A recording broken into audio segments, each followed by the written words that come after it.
일단 인사부터 해야겠네요. 안녕하십니까? 잘들 계셨어요?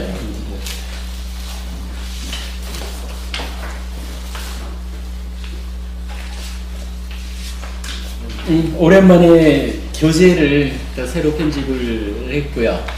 요번 교재는 이제 아직까지 완성된 교재로 가는 과정에 있으니까 고쳐야 될 것도 많고 그리합니다만은 일단 현재까지로 만들어 봤는데 낮 시간에 교재를 간단하게 설명을 하자라고 한 것이 어떻게 낮 수업 자체를 교재로 교재 설명하고 교재에 있는 몇 가지 특히 이제 마지막 장에 있는 해피 설포페 아니지 그러니까 해피 캠페인에 대한 이야기를 좀 구체적으로 하고 그러다 보니까 수업 자체를 교재 안내하는 것으로 마무리를 했는데요.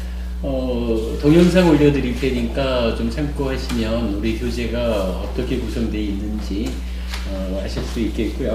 우선 한 가지만 말씀드리자면은 우리가 이제 그간 이 독성 교재를 활용해서 이제 계속 독성을 했거든요. 근데 이 독성 교재가 크게 두 부분으로 되어 있어요. 한 부분은 경전에 대한 독성이고 뒤에 절반쯤 뒤에 가면은 이제 한국 테라와다 불교 의식집 해서 되어 있는데 의식집 부분은 싫지 않았고요. 요 앞에 있는 부분은 그 사이 우리 교단에서 자체적으로 번역한 몇 가지 경전들 그 번역은 수정을 해가지고 요 책의 앞부분에 실었어요. 그러니까 이 책이 교리서적이기도 하면서 한면으로는 신행을 위한 독성 경전들이 그대로 수록되어 있다라는 거 참고하셔서 충분히 그 신행을 위한 독성 자료로 활용이 될 수 있겠습니다. 어서 오십시오.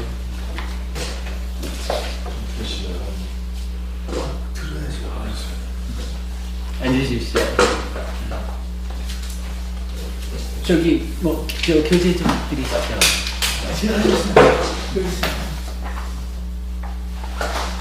그 한 장짜리도 있습니다.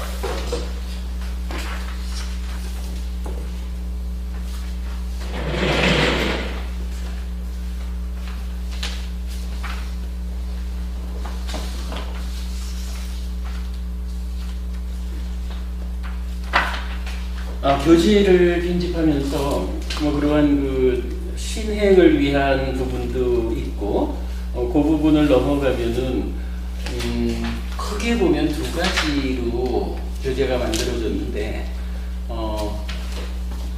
얼마 전에 이제 그 대구 법회와 관련해서 대구 불교방송 그쪽에 이제 인터뷰하면서 우리 법회를 소개할 때 두 가지 특성이 있다 이렇게 말씀을 드렸어요.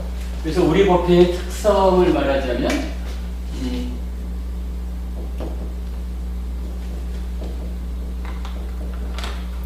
기본적으로 우리 법회는 시작부터 끝까지가 니까야로 푸는 니까야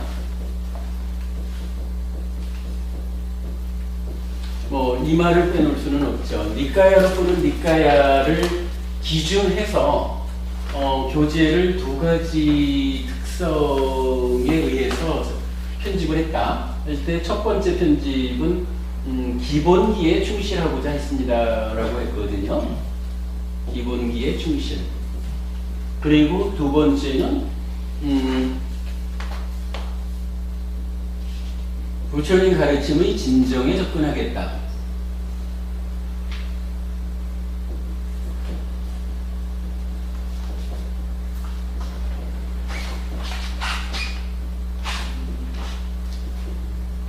이렇게 이제 두 가지로 일단 우리 법회 그리고 우리 법회의 교재로 편집한 새로운 교재를 이제 설명했습니다.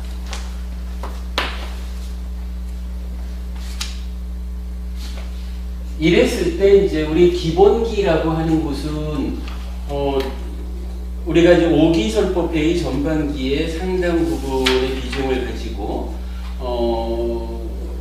우리 부처님, 즉 서가모니 부처님이 이 땅에 오시기 이전에 6분의 부처님이 있었습니다. 라고 해서 서가모니 부처님도 우리 입장에서는 과거니까 서가모니 부처님을 포함한 7분의 과거 부처님이 있었다. 그래서 과거 7불 이런 표현을 썼고요.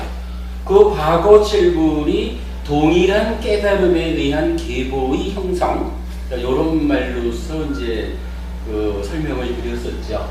그러한 이전의 부처님의 존재로부터 우리 부처님, 서가모니 부처님에게도 이어져서 부처님의 전생 이야기라든가 또는 탄생과 관련한 이야기, 또 출가 전의 이야기, 출가와 관련한 이야기, 깨달음까지의 이야기, 이런 식으로 이제 결국 부처님이 80살에 돌아가실 때까지의 이야기를 오직 니까야에만 의지했죠.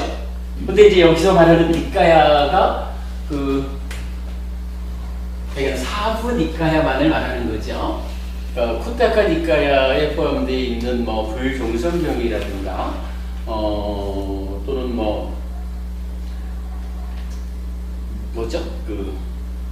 부처님 전생 이야기 이제 그런 본생경 이제 그런 오부 니까야의 소부 니까야에 포함된 경전들은 일단 배제를 하고 디가 니까야, 마치마 니까야, 앙구타라 니까야, 쌍유타 니까야 이 네 가지 니까야에 이제 중점을 두고 그렇게 이제 교재를 만들어 보았죠.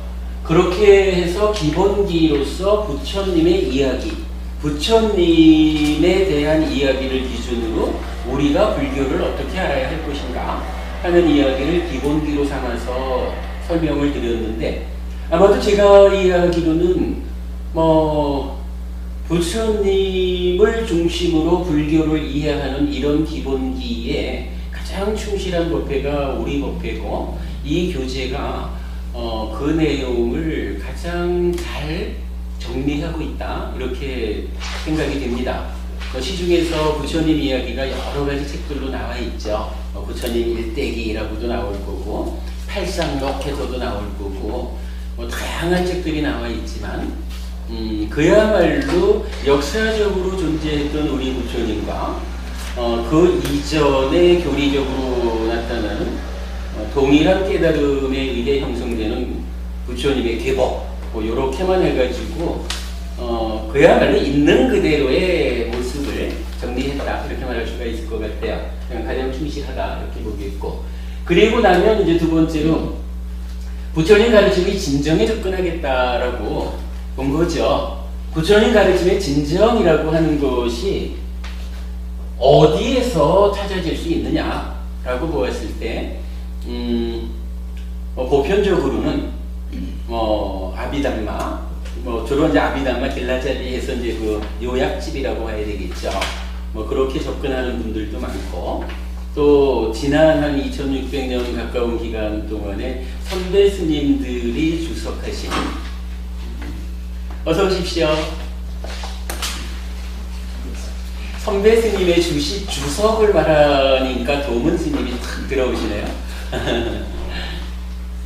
이제 그렇게 이제 부처님 가르침의 의미를 찾아가고 있는데, 우리는 좀 별스럽다라고 말할 수 있겠죠. 그런 선배 스님들의 안내에 우리가 의지하지 않고 오직 니까야를 직접 파헤침으로써 니까야에 들어있는 부처님의 모습 그대로를 발견해보자, 이런 시도를 하고 있는데, 아직까지 우리가 해나가야 할 공부의 과정이 참 많습니다만은 현재까지 지나온 과정만을 가지고도 부처님 가르침을 그냥 있는 그대로 찾아보자.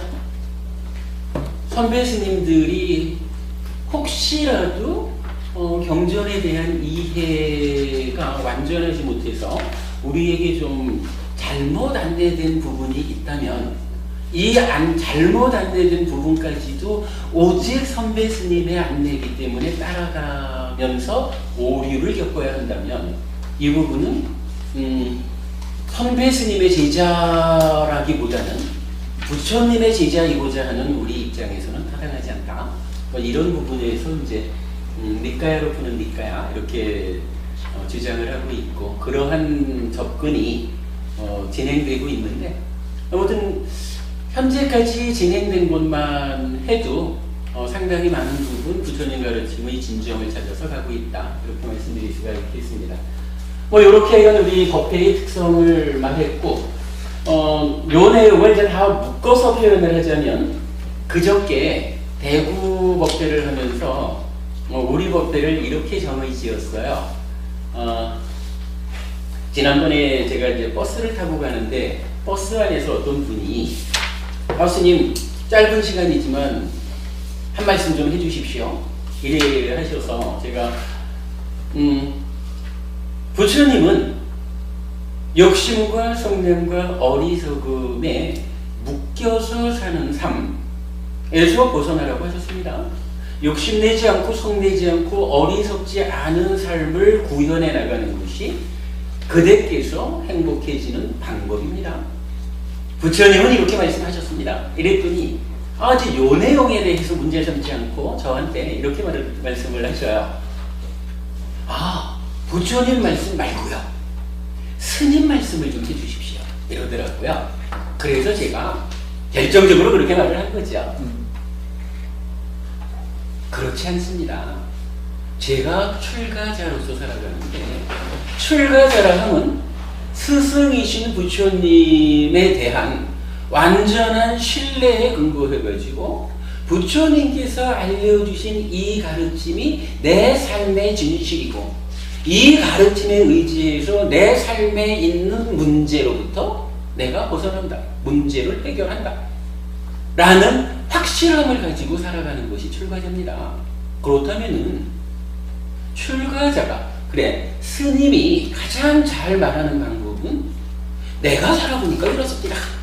내가 공부해보니까 내가 수행하니까 이런 깨달음이 있었습니다. 라고 말하는 것보다는 부처님께서는 이렇게 가르쳐 주셨습니다. 그 가르침에 의지해서 내가 살아보니까 그 가르침대로 내가 수행해보니까 이러한 말씀이 이렇게 확인이 되었습니다. 이렇게 가르침이 내 삶에서 실현되고 있습니다. 라고 말하는 것이 가장 잘 말하는 겁니다. 스님을 중심으로 하는 스님의 말씀에 의지하는 법회를 우리는 하지 않겠습니다. 그래서 그저께는 그렇게 말씀드린 거예요. 그 대화를 토대로 해서 해피설 법회는 어떤 법회입니까? 스님을 중심으로 하는 법회가 아닙니다. 부처님을 중심으로 하는 법회입니다. 이렇게 말씀을 드렸는데 결국 니까야로 니까야를 풀어서 기본기에 충실해야 할 것이고 부처님을 벗어나지 않을 것이고 또한 부처님 가르침의 진정에 접근하는 일을 우리가 하겠다. 이렇게 이제 요약해서 말씀드릴 수 있을 것 같아요. 아무튼 그런 면에서 우리 교재가 현재 편집이 되어 있다는 거고요. 상당 부분 우리가 지난주까지 수업한 부분은 잘 좀 정리가 되어 있는데 오늘부터 수업해야 하는 내용은 추후 편집 이래가지고 생략해놨습니다. 그러니까 이거는 3개월 후가 됐든 6개월 후가 됐든 오늘부터 여러분과 함께 수업하는 이 내용은 추가로 정리를 해가지고서 교재에 다시 편집을 하게 될 것입니다. 그렇게 놓고 보면 우리가 지난주까지 어떤 공부를 했느냐 하면 기본기에 대한 이야기를 마무리를 지었죠. 그리고 우리 삶에 대해서 나름대로의 정리를 해보았죠. 어떻게 정리했냐 하면 마음이 몸과 더불어 대상과 맺는 관계의 전개. 좀 긴가요? 뭐 이렇게 표현을 해봤죠. 산다는 게 뭘까요? 하니까 우선은 일단 마음이 좀 중심이 되겠죠. 마음이. 근데 이 마음이 혼자서 뭘 하지는 못하잖아요. 기본적으로는 앞쪽에서는 아니, 비, 솔, 시, 의, 눈, 귀, 코, 혀, 몸, 만호가 대상을 감각하는 데서부터 우리 삶이 시작하죠. 그러니까 만호라는 마음이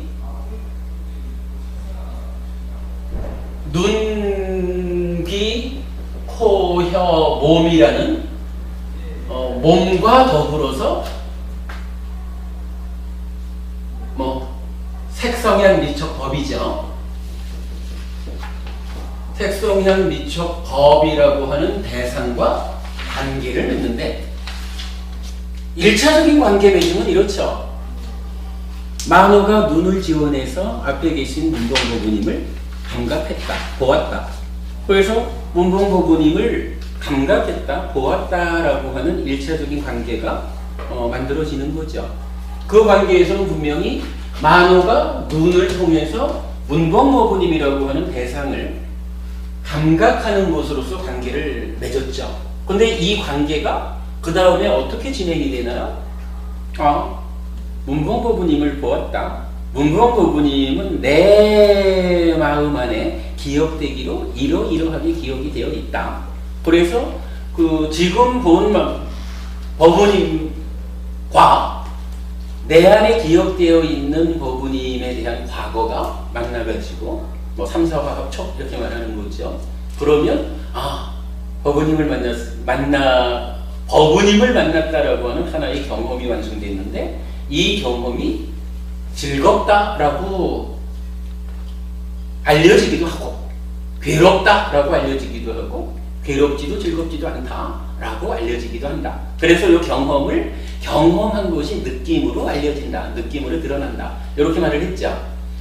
그러면 그렇게 경험했다라는 것으로 관계가 전개됐는데 이렇게 경험하면 문제는 이게 우리 삶의 과정에서 좀 애매함이 하나 있죠. 그냥 문봉고부님을 딱 보고는 그렇게 경험해서 즐겁다 이렇게 느낌으로 알려지면은 좋을 텐데 여기에 이제 내 내면에 있는 어떤 것이 개입을 하죠. 예를 들자면 내가 그동안 살아온 과정에 형성된 어떤 경향성 이렇게 말할까요? 그래서 그냥 어떤 것을 보든지 간에 그러니까 어떤 것과 관계를 맺든지 간에 내가 관계하는 모든 것은 다 좋은 것이야. 이렇게 무조건 다 좋은 측면으로만 보는 경향도 있을 거고 무조건 다 저 빈수 같은 거 이렇게 나쁘게 보는 경향도 있을 거예요. 그러면 문봉고부님이 굉장히 공부도 열심히 하시고 선하시고 훌륭한 고부님인데도 불구하고 내 안에 있는 경향이 좀 사람을 부정적으로 보는 경향이 있다 그러면 딱 보고는 과거의 기억이 개입해가지고 아무 문제가 없는데도 불구하고 뭔가 모르게 내적인 어떤 경향이 딱 개입을 하면서 좀 부정적으로 에이 전에 그니 저거 이렇게 한다거나 이런 개입하는 것이 있다 그랬죠. 그거 우리 쌍냐 이렇게 불렀죠. 상이라고 하고 내적 과정 이렇게 표현하는 거. 아무튼 이런 쌍냐가 개입함으로써 대상에 대한 아는 과정, 인식한다라고 하는 것이 왜곡이 됩니다. 있는 그대로 보지 못하고 나의 내적인 상태 때문에 좀 부정적으로 왜곡해서 본다. 이런 식이죠. 근데 그렇게 쌍냐의 개입에 의한 왜곡까지도 이 관계에 개입을 해서 진행이 되죠. 그럼 어쨌든 이제 그렇게 알고 나면 그 다음 단계는 또 어떻게 되나요? 이제 인식한 대상을 상대로 내가 행위를 하게 되죠.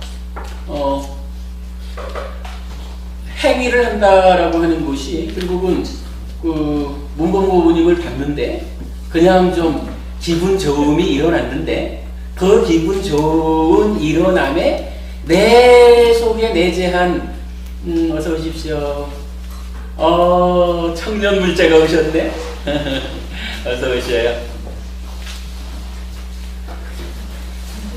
내 속에 내재한 좀 부정적인 성향이라고 하는 쌍야가 개입해서 좋기는 좋은데 뭔가 좀 부정적으로 왜곡된 그렇게 알려진 문법고문임을 향해서 내가 그래도 법회 자리에 오셨는데 조금 내가 부정적인 경향이 좀 개입해서 왜곡은 됐지만 그래도 부처님 말씀을 올바르게 전해드려야지 뭐 하고는 몸과 말과 마음으로 행위하는 거.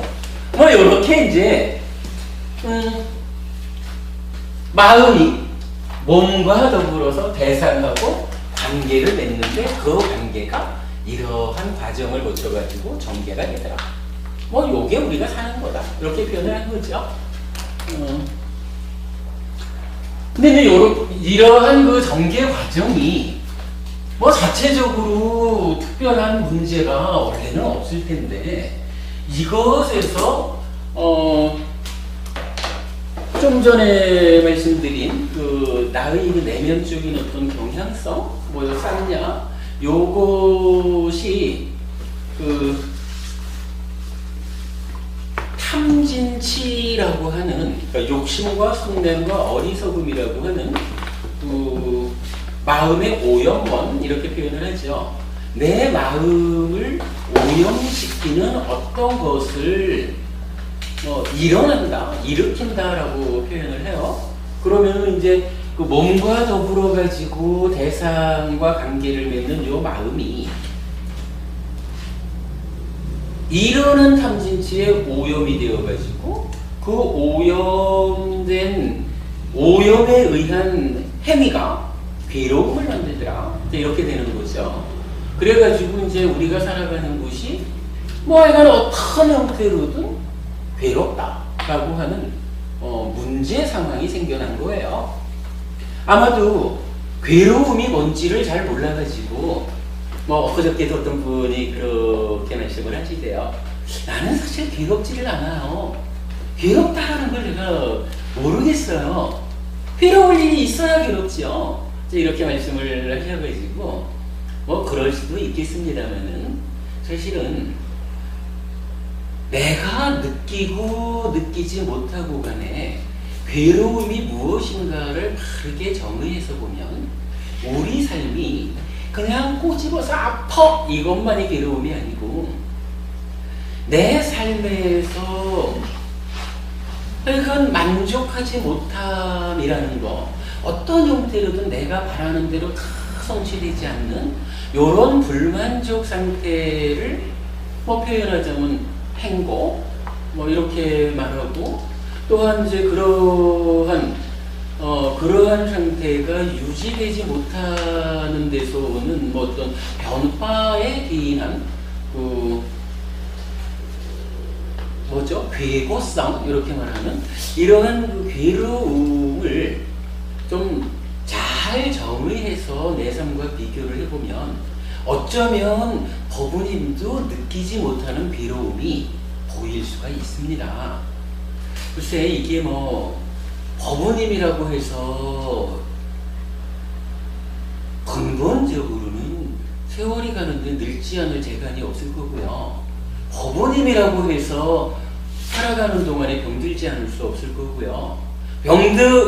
법우님이라고 해서 천년 만년 뭐 없는 세월을 죽지 않고 살 수 있는 재간이 없다고 본다면 어쩌면 내가 괴롭다라는 부분을 인정할 수 없습니다.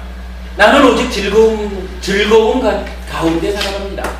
라고 말하는 것은 법우님의 현실이 아닐 수도 있습니다. 어쩌면 법우님이 어리석어서 그대 스스로 가지고 있는 괴로움을 보지 못하기 때문에 현실적으로 나와 함께하는 괴로움을 어리석어서 보지 못하고 나는 행복합니다 라고 말하고 있는지도 모르지요. 잘 보셔야 됩니다. 그러니까 괴롭다라는 것이 그런 것이라면 저도 괴롭습니다 라고 말씀을 하셔요. 그러면 그렇군요. 법원님께서 내 삶이 오직 즐거움만 있는 것은 아니다. 지금 내가 즐거움을 누리고 있다 해도 이 즐거움 자체에도 괴로움의 성질이 내재해 있다. 또한 삶 자체가 괴로움 가운데 진행되기도 한다. 이런 부분을 법부님이 공감하신다면 그때 비로소 부처님 가르침을 공부할 수 있는 조건이 갖추어졌다. 이렇게 말할 수가 있겠습니다. 얘기가 이렇게 얘기를 했어요. 얘기가 좀 장황하지만 아무튼 이 괴로움에 대한 이야기를 우리가 그렇게 본 거예요.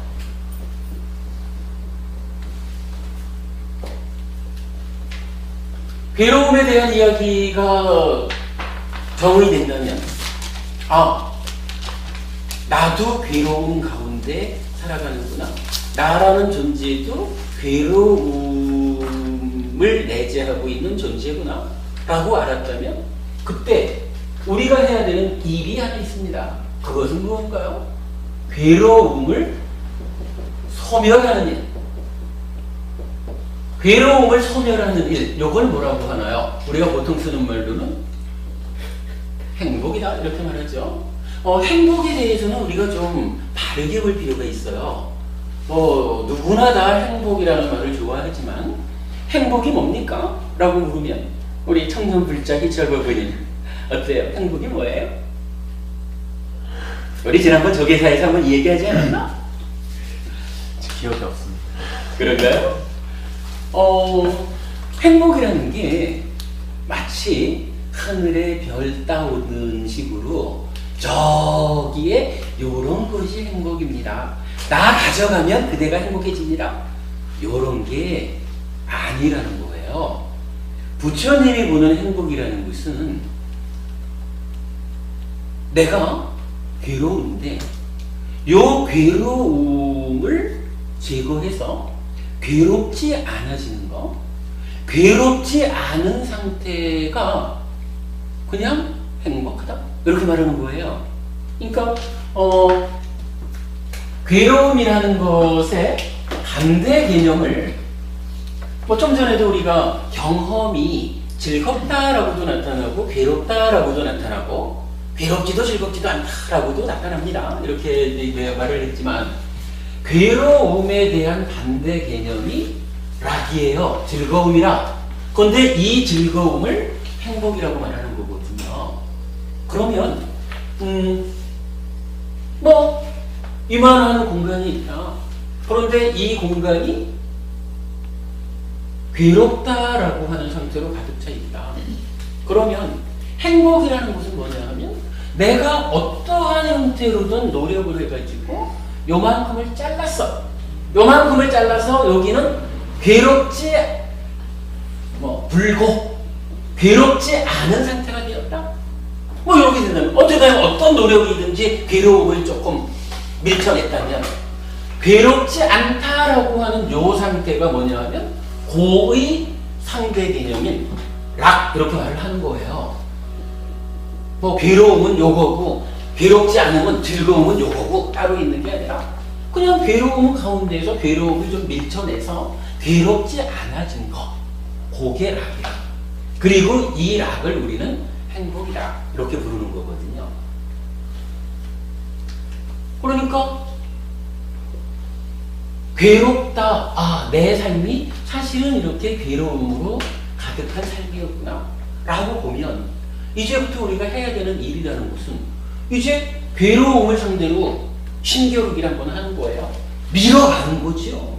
우리가 아직 힘이 없으니까 처음에 이렇게 출발을 해야 될지 몰라도 이러한 노력이 반복이 되고 강해지고 하다 보면 이거를 밀쳐낼 수 있다는 거예요. 밀쳐내면은 이 공간이 하여간 요만큼 락, 요만큼 고 이랬다가 밀쳐내는 만큼 커지겠죠. 커지겠죠. 뭐 이래 하다 보면은 언젠가는 이 전체에 내재한 모든 괴로움을 괴롭지 않음, 이렇게 만들 수도 있는 거죠. 그러면 괴롭지 않음이라는 것은 그대로 이것이 즐거움이라고 합니다. 이것이 행복입니다. 뭐 이렇게 정의되는 거거든요. 그러니까 아까 말씀드렸지만은 그 버부님처럼 나는 괴롭지 않아요 라고 말하면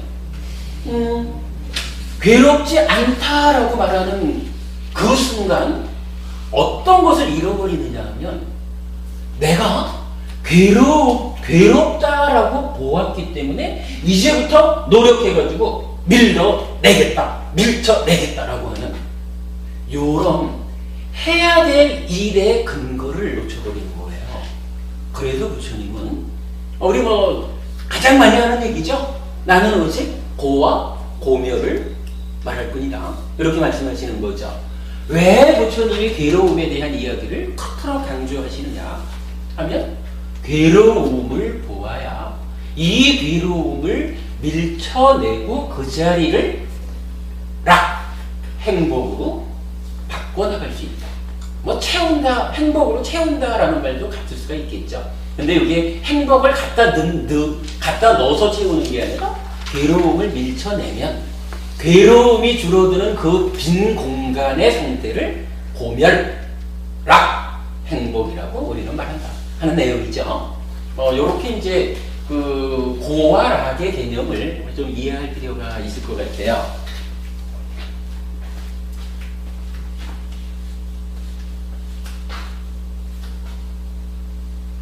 그런데 이렇게 놓고 보면 우리가 자주 하는 표현으로 왜 꼭 이 질문은 현정바부님한테만 하는지 몰라요. 이 괴로움이 이건 뭐 괴롭다라고 하는 자각이잖아요. 근데 이 괴로움이라고 하는 것이 원래 괴로운가요? 그죠? 이 괴로움이라는 게 원래 괴로우냐라고 하면 사실은 좀 곤란해요. 원래 그 자체가 괴롭다라고 하면 아무리 내가 밀어내려고 노력을 해도 밀어낼 수가 있냐? 그 자체가 괴로움인데 원래가. 근데 부처님이 참 중요한 발견을 하신 거죠. 괴로움? 아닙니다. 이거 원래 괴로운 거 아닙니다. 이게 어떠한 형태로든지 조건이 있어서 그 조건 지어졌다라고 하는 것 때문에 생겨난 괴로움입니다. 이렇게 말하는 거거든요. 이럴 때 이 괴로움을 생겨나게 하는 그 괴로움의 일어남이라는 것을 집 이렇게 표현을 했죠. 그런데 요 집이라고 말할 때 이 집은 구체적으로 무엇입니까? 괴로움은 무언가 괴로움을 일어나게 하는 것에 조건 지어져 가지고 생겨나는데 그렇다면 무언가 때문에 이렇게 말할 수는 없잖아요. 괴로움은 무엇 때문에 생겨납니까? 왜 괴로움이 생겨납니까? 라고 하는 답을 줘야 되잖아요. 그 답이 무언가요? 부처님은 요거를 가래 이렇게 표현을 했죠. 가래라고 표현을 했고 뭐 가래가 무언지 하는 것은 중요하죠. 요 가래 때문에 그죠? 가래 때문에 가래가 원인이 되어가지고 괴로움이 일어나니까 이 가래가 무언가 하는 것을 아는 것은 참 중요한 일인데 우리가 이건 두고두고 반복해 가야 되는 일이죠. 가래가 무언지 아는 거. 하여간 뭐 이렇게 괴로움이 참 다행스럽게 조건적인 거다. 조건이 있어서 생겨난 괴로움이다. 이렇게 알았다면 이제 상당히 나아가야 되겠죠.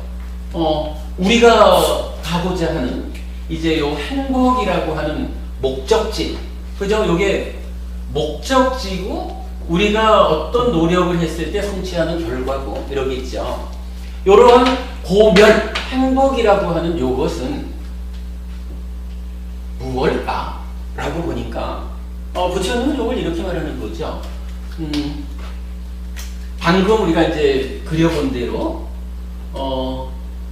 괴로움이 있는데 이 괴로움이 가래 때문에 생겨난 거다.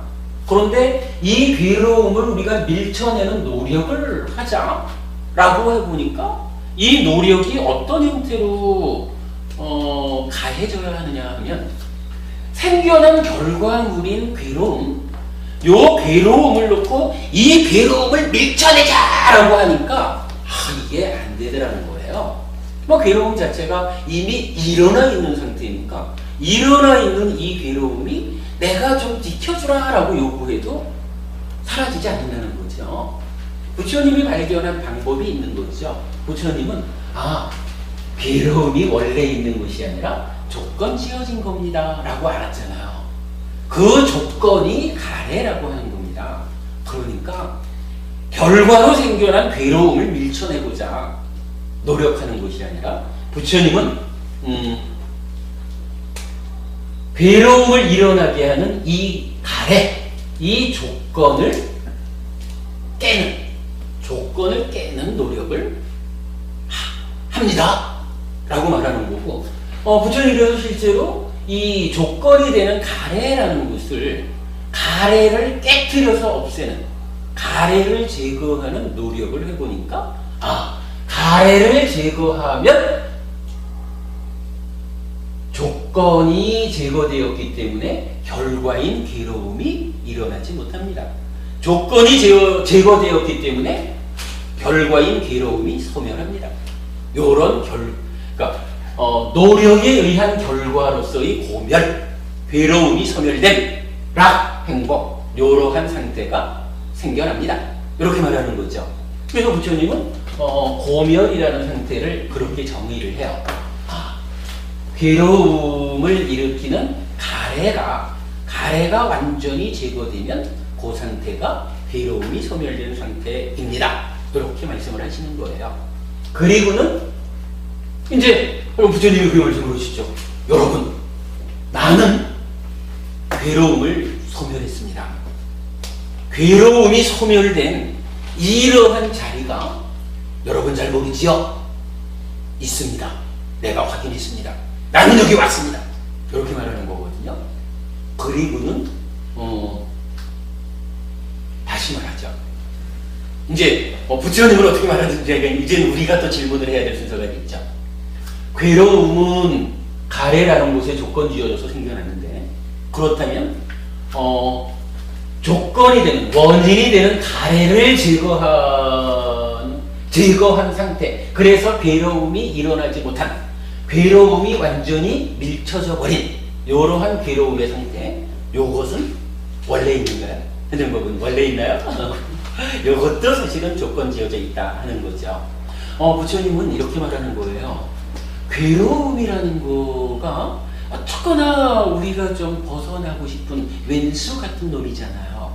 그런데 이 왼수 같은 괴로움이 원래 있는 거라 본질적이다 라고 하면 우리가 벗어날 수 없이 그냥 괴로움 가운데 살아가야 된다, 이렇게 될 텐데, 다행히 조건 지어진 거기 때문에 조건인 가래를 제거하면 괴로움이 소멸할 수 있습니다. 이렇게 희망의 메시지를 준 거예요. 첫째 1단계로. 그리고는 그렇게 해서 만들어지는 괴로움의 소멸 상태, 여기를 내가 왔는데 요거 그렇게 희망적인 것만은 아닙니다 라고 다시 조건을 이야기하는 거예요.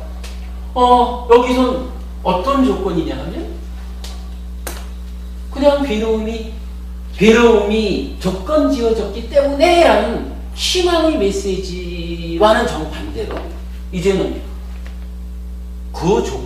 이 결과로 얻어지는 고멸이라고 하는 것이 그냥 고멸 딱 있어준 거, 그냥 생겨난 것이 아니라 이 고멸을 이루기 위해서 무언가 역할이 필요합니다 라고 희망의 메시지에 이어지는 어떠한 그 할 일을 요구하는 거예요. 그냥 되는 일은 아닙니다.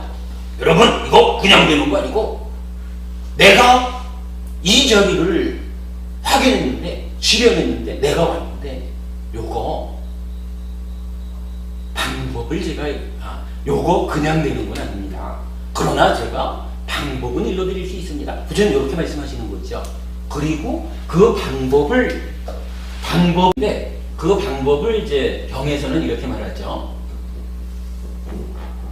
괴로움의 소멸로 이끄는 길, 이렇게 말해서 고멸도, 이렇게 이제 표현을 해요. 그러면 이렇게 설명이 되죠. 내 삶이, 나의 현실이 괴롭습니다. 이 괴로움은 다행히 아주 희망적인 거, 조건 지어져 있는데 그 조건은 가래라고 합니다.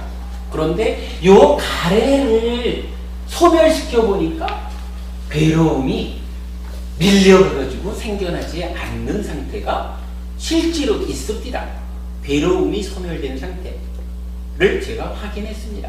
그런데 이 괴로움의 소멸이라는 것은 내가 바란다고 해서, 원한다고 해서 그냥 있는 게 아니라 어떠한 가래를 소멸하기 위한, 괴로움을 밀쳐내기 위한 노력의 과정이 필요합니다. 그 노력의 과정을 나는 길이라고 표현합니다. 이렇게 이제 말하는 거죠. 그러면 이제 여기서 우리가 또 봐야 되는 거죠. 집, 요거 이제 괴로움의 일어남, 고집 이렇게 되죠. 괴로움의 일어나는 원인이 가래였다면 마찬가지로 괴로움을 소멸시키는 그 길, 그 방법, 요것도 길이 있습니다. 이렇게만 말하고 나면은 의미가 없죠. 부처님이 그냥 내가 왔으니까 그대들도 오십시오. 방법이 있습니다. 이렇게 말을 해줬다 그러면 이거 사실은 스승으로서의 그 존귀함이 생겨나지는 못하죠. 부처님은 여기에서도 동일하게 나는 이렇게 왔습니다 하고 당신께서 밟아가신 길을 그대로 가르쳐 주시죠. 그때 이 길이 뭐였나요? 나는 중도를 깨달았습니다. 이렇게 말하는 거죠.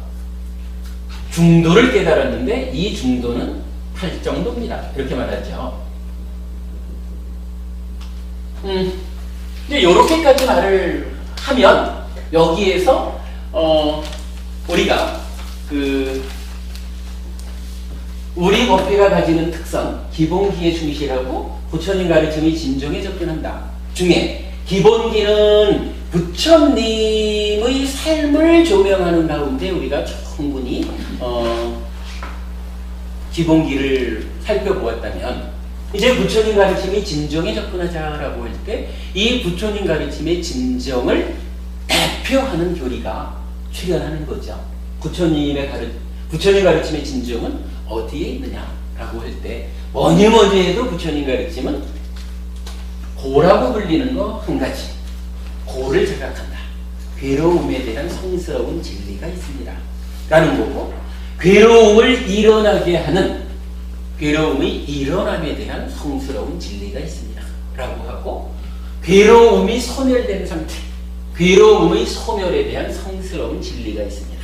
그리고 괴로움의 소멸로 인도하는 성스러운 진리가 있습니다. 이렇게 말하는 거죠. 요거 고자는 다 떼고 한자측만 보면 고, 집, 멸, 도. 그래서 고집, 멸도, 사성제 이렇게 표현을 하고 있죠.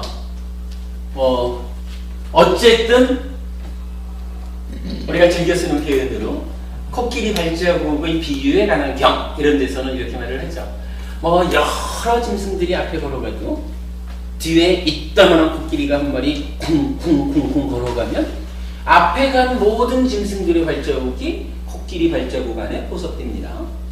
이러하듯이 괴로움의 소멸로 부처님 나는 고와 고멸을 말했을 뿐이다 했으니까 괴로움의 소멸을 향해서 나아가는 모든 가르침은 사성제의 포섭이 됩니다. 사성제 안에 포함되는 것입니다. 이렇게 말하죠. 그래서 부처님 가르침은 대표적으로 고집멸도 사성제 이렇게 말을 하는 거죠. 제5기 전반기에서 우리가 어디까지를 했나요? 기본적으로 기본기에 대한 충실도를 좀 충실하게 공부를 했고요. 그 다음에 이러한 부처님 가르침이 진정에 접근하기 위해서 좀 앞에 전제 조건으로 법에 대한 이야기를 공부했고요. 그리고 그 법의 그 부처님 가르침이라는 측면에서의 법의 총괄로서의 사성제 공부를 시작을 했어요. 그래가지고 처음에는 어떤 이야기를 했냐 하면 사성제라는 것이 무엇입니까? 사성제가 경전에서는 어떠한 개념으로 설해지고 있습니까? 그러니까 사성제 자체를 개념적으로 알아보는 과정이 있었고요. 그 과정에 이어가지고 이제 사성제를 전체적으로 알았다면 사성제를 구성하는 네 가지에 대해서 각각적으로 알아보아야 하겠습니다. 이래가지고 사실은 지난주까지 우리가 요 괴로움이 무엇이냐 하는 데까지를 공부했어요. 우리 이제 교재를 보면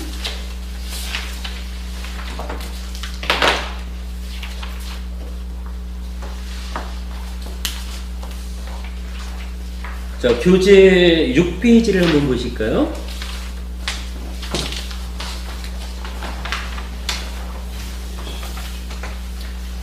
어, 6페이지를 보시면은 제일 위쪽에 방금 말씀드렸듯이 이 교재의 그 구성이 기본기에 충실함 해가지고 거의 뭐 한 100페이지 정도가 할애되어 있고요. 그 다음에 핵심 본문 해가지고 첫째로 삶이란 무엇이냐, 마음이 몸과 더불어 대상과 맺는 관계의 전개 과정, 이렇게 표현이 되어 있어요. 여기 한 15페이지 정도 간략하게 했고, 그 다음에 법에 대한 이야기가 좀 나타나 있고요. 그리고 이어서 이제 지금 말씀드리는 사성제. 근데 사성제라는 것은 과연 무엇이냐? 그래서 그 개념적인 이야기를 한 20페이지 정도를 이야기했고요. 그 다음에 이제 각각으로 들어와서 고성제, 그러니까 괴로움의 성스러운 진리에 대해서 좀 구체적으로 알아보는 공부를 했는데, 사실은 이제 이게 우리가 이제 계속 좀 반복 공부가 되겠지만, 괴로움에 대해서 좀 심도 있게 봤어요. 그래서 처음에는 괴로움이란 무엇이냐 해서 결국은 오치연, 우리가 색수상행식 오온에 집착함이 있다, 집착했다라고 하는 오치온을 자기 존재로 삼아서 살아가기 때문에 결국은 오치온, 집착에 의해서 내가 존재하고 살아갑니다. 그러므로 요 존재 자체가 괴로움입니다 라고 정의되는 그 괴로움의 정의에서부터 시작해서 그러면 괴로움이란 어디에 있습니까? 라고 할 때 경험에 의해서 느낌이 즐거운 느낌으로도 괴로운 느낌으로도 알려집니다. 그래서 괴로움의 자리를 알아봤고요. 그 다음에는 괴로움이 경험되는 자리는 거기라면 괴로움은 어디에서 발생합니까? 라고 했을 때 우리가 저기 그 대열례 지옥이라는 이야기를 했었죠. 대열례라고 하는 지옥이 있다 해가지고 요것은 아까 말했던 이제 관계 맺음의 시작, 보고 듣고 생각하는 이 과정에서 욕탐이라는 것이 개입함으로써 하여간 내가 좋아하는 거는 못 보고 좋아하지 않는 것만 보게 되는 이런 지옥, 뭐 요렇게 이제 설명되는 부분으로 괴로움이 발생하는 첫 번째 자리를 설명했고요. 그 다음에 그렇게 경험된 다음에 나의 내면적으로 발생하는 어떤 왜곡에 의해서 행위가 오염되었을 때 만들어지는 두 번째 괴로움에 대해서도 이야기를 했죠. 그래서 유명한 말로 두 번째 화살을 맞춤하십시오. 이런 이야기를 통해서 두 번째 괴로움이 발생하는 자리를 촉이라는 자리와 행이라는 자리 두 군데로 찾아낸 거. 이것도 사실은 우리 법회가 아주 중요하게 발견한 성과다 이렇게 했었죠. 여러분 나중에 이거 그 자리 찾아가 보면 그 그림으로 그려진 거 다 이제 함께 있고요. 그리고 이제 그 다음에 가서는 괴로움이 그렇다면 괴로움은 어떤 게 있느냐라고 할 때 생로병사 사고가 있었고 생로병사에다가 네 가지를 더해가지고 뭐가 네 가지였나요? 미운 이와 만나는 괴로움이 있고 사랑하는 이와 헤어지는 괴로움이 있고 구하되 얻지 못하는 괴로움이 있고 그리고 결국 존재로 살아가는 이 모든 것이 결국은 존재 자체가 집착에 의해서 생겨난 것이기 때문에 이 존재라는 자체가 괴로움입니다 라고 말하는 오치온고까지 해서 8가지를 팔고 이렇게 말을 했죠. 근데 그런가 하면 생로병사라고 하는 근본적인 괴로움 가운데 요 병이라고 하는 부분을 어떻게 이제 우리가 이해를 했냐 하면 수비고우내라고 해서 슬픔, 비탄, 괴로움, 근심, 절망이라고 하는 그 5가지로 설명되는 괴로움이 또 있었죠. 그래서 요 5가지 수비고우내가 병에 해당한다라는 부분을 알아봤고요.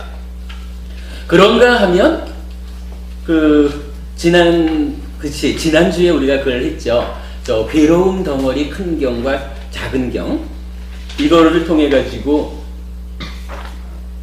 까마 외적 대상에 대한 욕탐을 원인으로 생겨나는 괴로움도 있습니다. 그런가 하면 루파 물질 물질이라고 말하지만 구체적인 내용으로는 내 몸이 늙어가고 죽어서 뭐 백골이 되고 뭐 이런 과정에 의해서 몸을 원인으로 생겨나는 괴로움도 있습니다 라는 부분을 보았고 그 다음에 외적 대상과 몸이라는 부분이 괴로움을 남겨주지만 그러나 수행을 하면 우리가 초선, 제2선 이렇게 올라가면서 훨씬 훌륭하고 탁월한 다른 즐거움 요런 즐겁다라는 느낌을 갖게 되는데 요 느낌조차도 무상하고 괴롭고 본질 아닌 거 무상고 무아라고 하는 그 유위법적인 것이기 때문에 거기에도 괴로움이 내재해 있다. 그래서 이 각각의 괴로움 덩어리에서 우리가 욕탐을 버림으로써 벗어나야 한다. 요런 그 괴로움 덩어리 큰 경까지를 지난번에 이야기를 했죠. 그랬을 때 사실은 제가 지난주에 한 가지를 설명하지 못한 게 요 괴로움의 종류 가운데 조금 사고 팔고 하고 사고 중에 병을 수비고우내 이렇게 얘기를 하고 그거와 동떨어진 것으로서 괴로움 덩어리 큰 경을 가지고 까마를 원인으로 하는 괴로움 물질을 원인으로 하는 괴로움 그러니까 몸을 원인으로 하는 괴로움 그 다음에 수행에서 얻어지는 이 훨씬 훌륭하고 탁월한 다른 즐거움이라는 느낌을 원인으로 하는 괴로움 이런 부분을 따로 설명을 해드렸는데 알고 보니까 아니 사실은 제가 교재를 만들면서 제일 어려웠던 부분이 뭐냐 하면 괴로움에 대한 이야기를 풀어나가는데 아무리 해도 요 괴로움 덩어리 큰 경에서 말하는 3가지 무더기의 괴로움이 정리가 안 되는 거예요. 왜 이게 정리가 안 되는가 하고 굉장히 고민을 하고 시간을 많이 썼어요. 나중에 보니까 그 자리를 제가 못 찾았더라고. 그 자리를 왜 못 찾았다고 말하냐면 우리 교재에서 한 가지를 좀 보겠습니다. 101쪽을 한번 볼게요.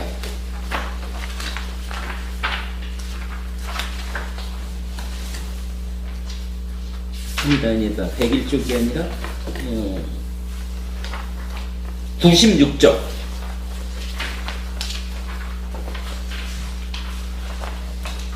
96쪽을 보시면 뭐 여기서 이제 뭐 연기, 12연기가 이제 나타났죠. 무명을 연하여 행이 생기고 쭉 이어져 가지고 마지막에 가서 유를 연하여 태어남이 생기고 태어남이라고 하는 괴로움이 하나 나오는 거죠. 그리고 생을 연하여 노사 생로병사 중에 병은 빠진 거죠. 병은 빠지고 생노사가 나오고 이제 병에 해당하는 것으로서 수비고운의 슬픔, 비탄, 괴로움, 근심, 절망이라고 하는 5가지 괴로움이 언급이 됐죠. 그러면 여기에 이제 따지면 생로병사 이렇게 되는데 거기에 이어서 이렇게 해서 모든 괴로움의 덩어리 고온이 함께 일어난다. 이렇게 되어 있거든요. 요게 이제 괴로움의 덩어리 고온이라고 하는 것이 그 위에 빨리어로 보면은 빨리어 맨 밑에 줄에 두카칸다싸 이렇게 나오는 거거든요. 두카라는 괴로움에다가 칸다라고 하는 온 덩어리라는 말이 합해져서 괴로움 덩어리 고온 이렇게 되는데, 제가 그 지난주까지 여러분께 설법을 하는 가운데 요거를 제가 주목을 못했어요. 그래가지고 괴로움에 대한 이야기에서 이렇게 해서 모든 괴로움의 덩어리 고온이 함께 일어난다, 이 부분을 강조해드리지 않았던 거라 주목을 하지 않았어요. 그냥 생노사 수비 고온에 그리고 고온 이렇게만 얘기를 했지, 이 고온이라고 하는 거, 괴로움 덩어리라고 하는 게 무엇일까? 요 부분을 제가 설명을 안 드린 거예요. 그리고 요거와는 별개로 괴로움 덩어리 큰 경을 통해 가지고 괴로움에는 또 직접적으로 괴로움이 설명되는 건 이런 것도 있습니다. 이래가지고 까마를 원인으로 생겨나는 괴로움, 현실적인 괴로움은 많았었죠. 일하다가 죽기도 하고 잘못해가지고 붙잡혀가가지고 형벌을 받아가지고 이런 이제 다양하게 경에서 언급되잖아요. 또는 현실적으로 겪는 괴로움이 있는가 하면 죽어서 어디에 태어나느냐 라는 부분으로 다가오는 괴로움도 있었고, 또 몸이 늙어가는 데서 생겨나는 괴로움, 그리고 아까 말씀드린 느낌이 즐거운 느낌이 항상 하지 못하는 데서 오는 무상고 무아이기 때문에 벗어나야 하는 이런 부분을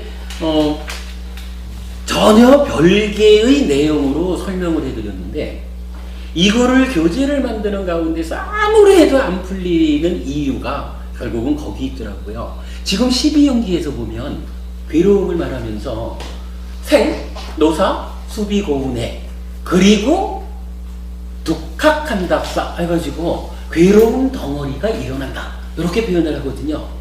그리고 괴로움 덩어리 큰경 이렇게 말하는 게 두카칸다싸, 그러니까 마하 두카칸다싸 숫다 이래가지고 큰 고온경인 거라. 그러면 12연기에서 말하는 이 괴로움 덩어리가 무엇냐라고 하는 것을 괴로움 덩어리 큰경에서 설명하는 거예요. 그러니까 이 경전의 내용이 있어야 할 자리가 어디냐 하면 12연기에서 말하는 바로 그 자리라. 생과 노사 수비 고운에 이렇게 해서 괴로움 덩어리가 살아가면서 우리가 현실적으로 겪어야 하는 괴로움들이 일어납니다. 그리고 거꾸로 하면은 생노사가 없어지고 수비고운해가 없어지고 마찬가지로 이러한 괴로움 덩어리들이 소멸합니다. 이렇게 12연기가 말하고 있는데, 이 부분을 괴로움 덩어리 큰경의 내용과 12연기에서 설하는 그 자리를 연결해서 보지를 못한 거예요. 그러다가 교재 만드는 가운데 아무리 해도 이게 정리가 안 돼서 그러다가 보니까 이게 보이더라고요. 12연기에서 말하는 요 자리를 이 경전에서 설명했구나. 그렇게 놓고 보면 설명이 돼요. 그래가지고 이제 그 부분이 그 괴로움의 종류라는 쪽에서 잘 설명을 좀 해놨어요. 그렇게 참고하시고, 그 다음에 이제 꿰뚫음 경에서는 또 괴로움과 관한 좀 특별한 이야기를 했죠. 괴로움 자체가 과보라고만 생각을 했지만 부처님은 또 괴로움을 원인으로 해가지고 괴로움에 과보가 있다. 그래서 어리석다. 그리고 밖에서 애써 구한다 라고 하는, 살다가 좀 힘이 들면 이게 본래 내가 조건을 잘못 가해가지고 힘이 들 수도 있어 라고 잘 대응을 해야 되는데 그러지는 못하고 어쩌나 하고 가슴만 치는 어리석음에 떨어진다. 그리고는 누가 한마디나 두말, 한마디인가 한 단어인가 한 단어나 두 단어로 된 주문을 알려줄 사람은 없는가? 이래고는 찾아다닌단 말이에요. 그러면 그러한 가슴 치면서 아파하는 이러한 어리석음, 그리고 이거를 내가 스스로 올바르게 관찰함으로써 해결하지 못하고 누가 좀 주문 좀 알려주셔요 이렇게 밖으로 애써 찾다 보면 더 큰 괴로움. 아까 우리가 괴로움의 발생자리 두 군데 할 때 두 번째 화살 얘기했죠. 두 번째 화살을 맞는, 내면적으로 자기가 괴로움을 만들어서 더 크게 아파하는 이런 과보가 있다. 요거 꿰뚫음경에서 말하고 있다 하는 부분 설명했죠. 그리고 나면 이제 괴로움의 성질 해가지고 청정도론에서 설명하는 거와 니까야에서 설명하는 게 좀 다릅디다 하는 이야기 하면서 고고성, 행고성, 괴고성이라고 하는 괴로움의 성질 세 가지를 존재에 대한 법, 존재에 대한 오해에서 생겨나는 괴로움을 고고성 이렇게 말했다면, 이제 이 무상고 무아의 특성을 갖는 유의법이 존재 자체가 무상고 무아이기 때문에 존재의 내재한 괴로움을 생겨나는 쪽에서 말하면 조건 지어진 거기 때문에 너무나 다양한 조건을 내가 의도하는 대로 조건이 제어되지 않아서 내가 원하는 결과를 만들어내지 못합니다. 결과가 내 맘대로 되지 않는다라는 데서 불만족, 괴로움이 생겨납니다. 요거 행고 이렇게 무상하기 때문에 그러니까 조건이 통제되지 않아서 결과가 내 뜻대로 되지 않는 그런 불만족이라고 하는 생겨남 측면에서의 괴로움, 요거 행고성 이렇게 표현했고, 그리고 또한 생겨났다라고 하는 것이 무상하다라는 것이 지속적으로 조건이 바뀌면서 결과가 달라지는 거니까 일어난다라는 측면에서는 행고성 이렇게 말했지만, 새로운 것이 일어난다라고 하는 것은 바로 직전에 있던 것이 새로 생겨나는 것한테 존재, 이거라고 하는 존재의 자리를 넘겨주고 사라져버리는, 소멸하게 된다라는 거죠. 소멸의 측면에서 보면은 지속적으로 변하고 다른 상태, 다른 존재가 되어버리는, 단 한순간도 이것이야 라고 하는 존재의 상태를 유지하지 못하는 고로한 성질에서 고로한 성질의 괴로움, 이것을 괴고성 이렇게 표현을 했죠. 그래서 괴로움의 성질은 고고성, 행고성, 괴고성이 있다 이렇게 설명드렸던 부분, 이거 꼭 기억을 해야 되는 부분이죠. 왜냐하면은 우리가 보통은 이제 행고성 이래서 생겨나는 측면에서의 불만족 요거를 이제 많이 이야기를 하지만, 수행의 과정에서 이러한 괴로움에 내재된 것을 생성의 측면에서도 보아야 하지만 소멸의 측면에서 다른 존재로 되어가는, 한순간도 자기를 유지하지 못하는 데에서 괴고성이라고 하는 변화에 기인한 괴로움의 성질, 요것을 보아내야 이제 존재의 실상을 무상고 무아로 보았다 하는 데서 염오, 이욕, 해탈이라고 하는 존재의 내재한 괴로움의 문제를 풀어가는 이 과정이 출발할 수 있기 때문에 괴고성이라고 하는 괴로움의 성질을 바르게 보아야 한다 하는 부분을 강조해드렸던 거 중요하고요.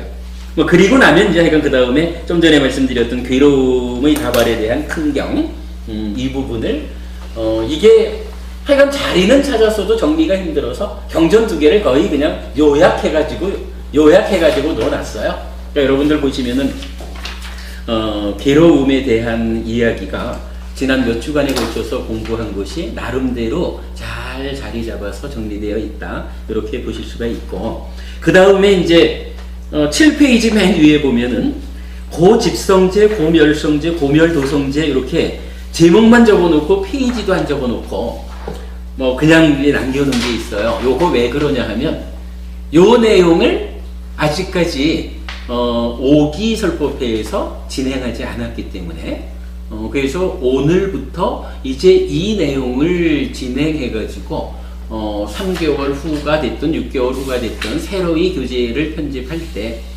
지금부터 공부하는 내용들이 정리되어서 새로운 교재를 보완하게 될 거다 하는 측면입니다. 뭐 이제 여기까지를 온 거예요. 시간이 많이 걸렸지만은 어쨌든 이제 지난 3개월 과정을 통해서 지난 3개월 과정 동안에 우리가 공부한 내용을 약간 쭉 한번 짚어봤고, 그래서 그 공부의 과정이 고진별적 사성제까지를 봤습니다. 사성제란 어떤 것인지를 개념적으로 살펴봤습니다. 그리고 그 가운데 이제 각각으로 들어가서 괴로움에 대한 자각, 고성제라고 하는 것은 이런 것입니다라고 공부한 데까지를 이제 우리가 왔다. 그러면 오늘부터는 괴로움에 대한 괴로움의 다음 이야기. 괴로움은 어떻게 해서 일어납니까? 가래를 원인으로 일어난다고 했는데, 이 괴로움의 일어남은 구체적으로 우리가 어떻게 이해해야 할까요?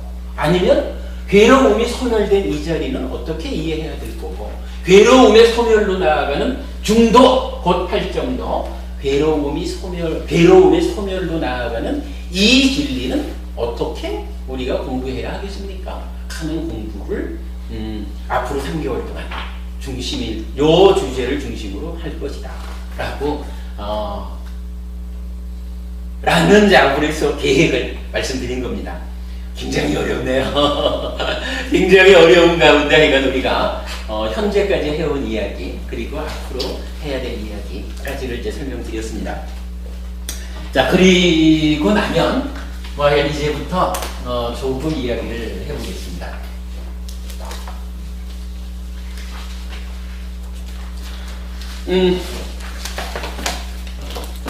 자, 괴로움은 조건 지어진 겁니다. 그래서 그 조건 지어졌다라고 하는 것을 부처님은 뭐라고 일러주셨냐 하면 가래라고 하는 것을 원인으로 조건 지어져 가지고 괴로움이 생겨납니다. 이렇게 말씀을 하셨어요.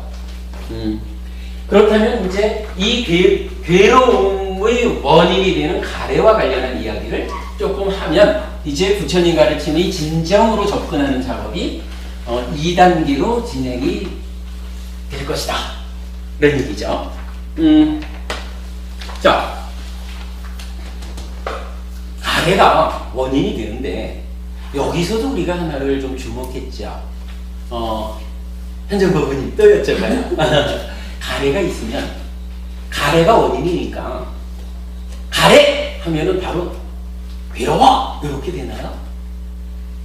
아니면 가래라는 것이 원인이기는 하지만 가래로부터 바로 괴로움 이렇게 되는 것이 아니라, 가래를 중심에 놓고 어떤 가래를 생겨나게 하는 이 이전의 과정도 있고, 또 이전의 과정을 통해서 가래가 생겨나고는 이 가래의 이후 단계를 거쳐가지고 괴로움이 생겨나는 건 아닐까?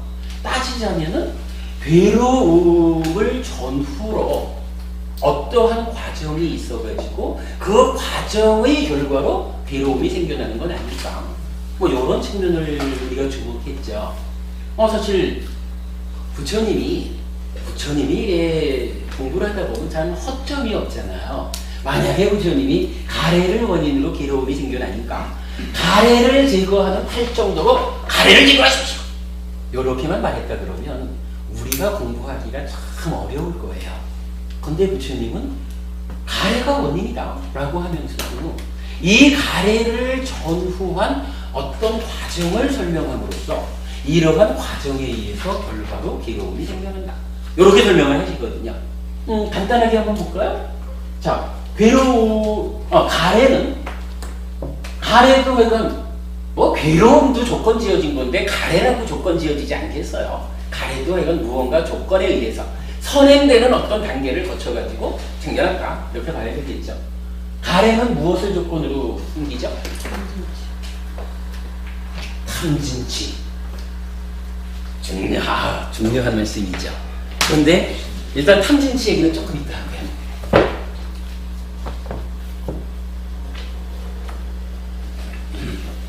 설명의 편의상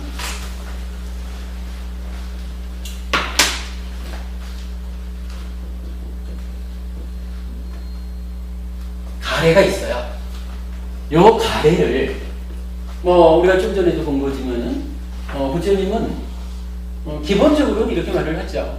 가래라는 것은 경험을 하면 이 경험이 즐겁거나 괴롭거나 괴롭지도 즐겁지도 않은 이런 느낌으로 알려집니다. 느낌으로 드러나는데 그 느낌에 대해서 쌌냐라는 것이 어떤 경향성, 이렇게 아까 말씀드린 거 이런 것이 좀 중간에 개입을 하면서 왜곡도 시키고 뭐 그래한 과정을 통해서 가래가 생겨납니다.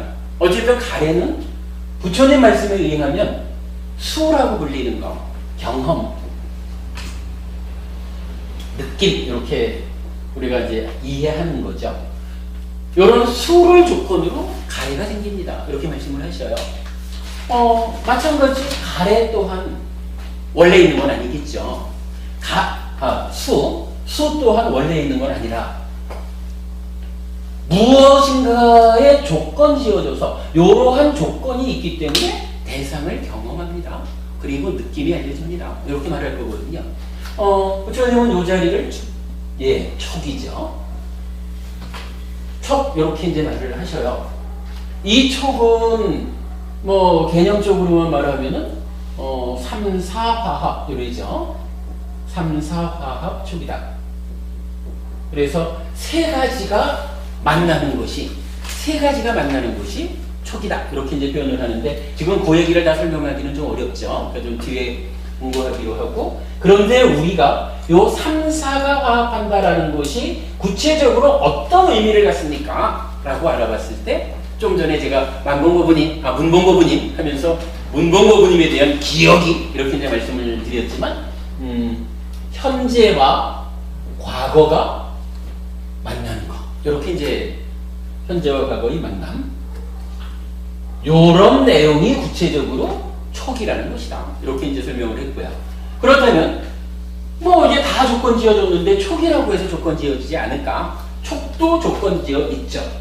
촉은 무엇에 조건 지어느냐라고 할 때 부처님은 이거를 육입이라고 표현을 하셔요. 요 부분은 일단 생략을 할게요. 지금 뭐 육입이 무엇인지를 설명하려면 뭐 이 자체가 뭐 하루 수업이니까 일단 육입이라고 하는 것은 간단히 말하면은 눈, 귀, 코, 여, 몸, 마음으로 형색, 소리, 냄새, 맛, 법이라고 하는 담마라고 하는 대상을 감각하는 것.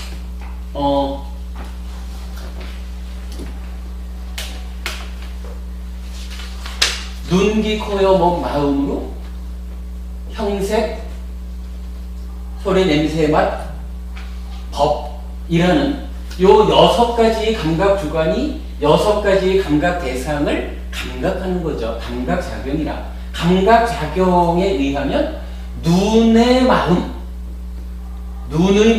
하면 요거 이제 안식 이렇게 쓰는 거죠. 그리고 눈, 귀, 코, 여, 몸, 마음이니까 안, 입이, 설신, 의 해가지고 쭉 의의 마음 해가지고 의식까지 6개의 식이라고 불리는 마음이 생겨나죠. 요때 요 삼사화합이라는 것이 감각 주관과 감각 객관 그리고 요 감각에 의해서 생겨나는 6가지 식 요게 만나는 게 삼사화합이죠. 그럼 뭐 요렇게만 그냥 얘기하고 넘어가자고요. 약간 육입이라고 하는 감각작용을 조건으로 현재와 과거가 만나는 삼사화합 촉이라는 현상이 있고 요 현상에 의해서 경험이 완성되고 느낌으로 알려집니다. 라고 이제 말하고 요 느낌을 조건으로 가래가 있다. 이렇게 말을 하죠. 그런데 요 육입이라는 것은 또한 무엇냐? 라고 할 때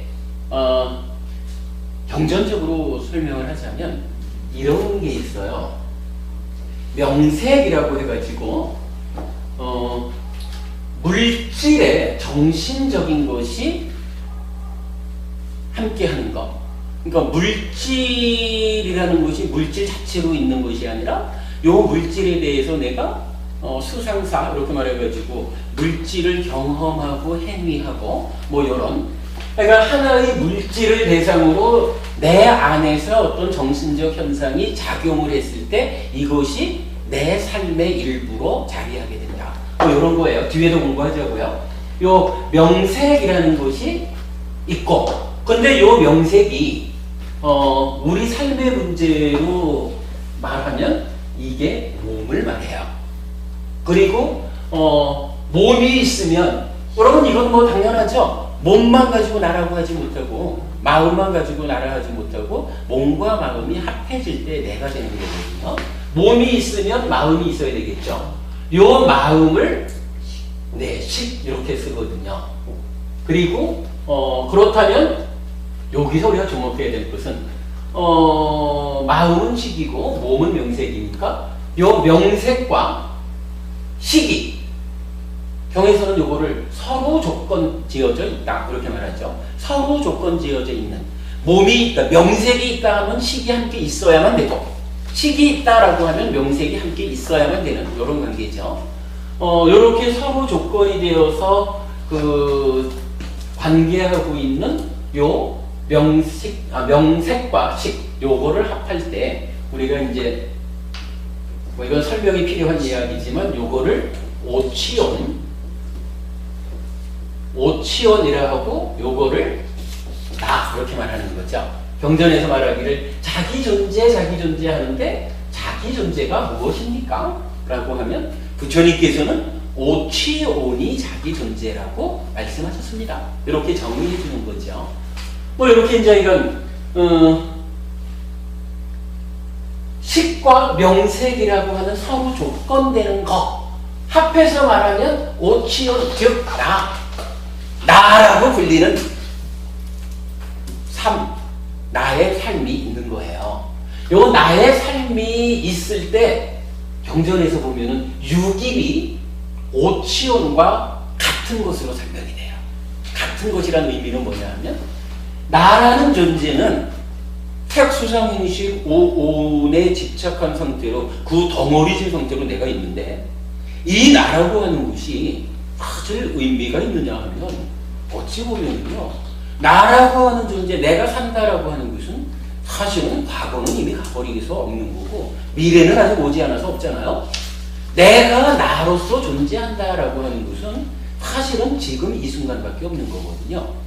지금 이 순간 내가 나야라고 하는 자아의식을 일으켜가지고 이 순간 자아의식이 일어나면 감각 주관인 6가지가 형성이 돼가지고 감각 객관을 감각해가지고 감각해서 새로운 마음이 생겨나고 이랬을 때 그게 현재와 과거로 만나가지고 경험이 완성되고 이 경험을 대상으로 가래가 이렇게 생기고 요렇게 부처님이 설명을 하는 거예요. 그러니까 식과 명색이 오치온인 나고 내가 지금 이 순간 감각작용을 하는 것을 유깁이라고 설명합니다. 뭐 이렇게 보는 거예요. 그러니까 여기까지를 여기서 그러면 설명이 되죠. 말은 식과 명색이랬지만 나 100년쯤 살아가는 이 몸과 함께하는 지금의 내가 식과 명색이라는 서로 조건되는 것으로 딱 자리했고 요것이 지금 이 순간 나야라고 하는 자아의식을 일으켜서 대상을 감각해 드리는, 그래서 새로운 식, 왜 새로운 식 이렇게 말하면 여기도 식이 있잖아요, 그죠? 지금 나를 구성하는 식이 있잖아.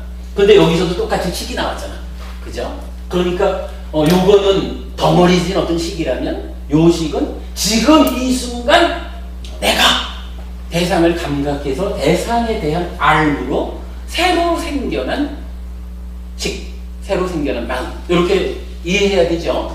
요 구분을 하는 거 굉장히 중요합니다, 여러분. 요 구분해야 돼요.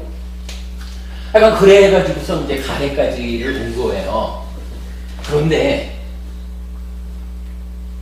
우리 교재에서 자 7페이지 보시면 좀 전에 이제 이 3가지 페이지도 안 적어놓은 게 있었잖아요. 고집성제, 고멸성제, 고멸도성제. 그 밑에 보면 그런데도 불구하고 앞으로 우리가 공부해 나가야 되는 내용 중에서 그래도 어쨌거나 지금까지 공부된 만큼이라도 올려놔야만 되는, 올려놓지 않으면 이 교재가 공부에 큰 지장이 있다 하는 내용을 몇 가지를 올려놨어요. 그 중에 첫째가 뭐냐 하면 가래라. 이 가래라고 하는 것이, 자, 301에서 316도 넘어가니까 15페이지에 걸쳐가지고 가래를 설명했어요. 왜 가래를, 아직까지 집성제, 멸성제, 도성제를 비워놓은 상태에서 가래를 왜 먼저 설명해서 교재에 올렸느냐라고 하면 뭐 이런 얘기예요. 어쨌든 지금 우리가 괴로움이 일어나는 그 구체적인 원인이 가래잖아요. 그리고 지금 우리가 가래를 전후해서 괴로움이 일어나는 과정, 요걸 얘기하고 있잖아요. 그렇다면 아까 이제 법부님께서 가래가 무엇에 조건 지어져 있나요? 라고 하니까 탐진치, 이렇게 이제 정답을 주셨지만, 가래라는 것이 먼저, 그죠? 집성제, 멸성제, 도성제를 말하기 이전에 공부하자면 우리가 먼저 가래가 어떤 형태로든 정의되어 있지 않고는 이 공부가 진행이 안 되는 거야. 그래서 지난 겨울에 현정법부님하고 저하고 1대1 수업을 할 때 지금 가래가 정의되는 순간입니다 라고 우리가 기뻐했듯이, 가래가 정의된 부분은 먼저 올려놓고 교재가 정리되는 거죠. 그러면 뭐 그런 식으로 해서 가래가 뒤에 우리 더 정리하는 거로 하고, 여러분들 또 먼저 약간 그 읽어보시기로 하고, 요 자리에서 우리가 지금 가래를 정의해 주자고요. 여기서 가래가 정의되지 않으면 사실은 가래를 전후한 괴로움의 발생 과정을 설명하는 가운데서 가래 이전 부분은 이렇게 설명이 됐는데, 가래 이후 부분은 가래가 정의되지 않고는 사실은 정의되지 나아가지를 못해요. 그동안 대략 1600년의 시간 동안에 가래 이후의 이야기가 우리가 말하는 부처님 가르침의 진정을 벗어나 있었던 이유가 뭐냐 하면 가래를 정의하지 못했기 때문에 그런 거거든요. 그러니까 우리는 뭐 뒤에 더 하기로 하고 가래를 정의하고 가자고요. 가래, 찢다라고 하는 마음이 있어요. 요거 마음 신자 쓰거든요. 요런 얘기죠. 여기 이제 의라는 얘기도 했지만, 요 눈기, 코여, 몸, 눈기, 코여, 몸, 마음, 이렇게 몸과 마음으로 나타날 때 요 마음을 의, 한자로는 요 의를 불교 경전어인 빨리어로는 만호라고 하죠. 그런가 하면 여기 있는 식이거나 여기 있는 식이라고 불리는 마음도 빨리어로는 윈냐나, 그렇죠? 있단 말이에요. 그러니까 만호라는 마음도 있고 윈냐나라는 마음도 있어요. 보이나요? 이거 치워. 그런데 요게 만호라는 마음에서부터 시작해가지고 이렇게 몇 단계의 그 조건되는 과정을 거쳐가지고 가래까지 온 거예요.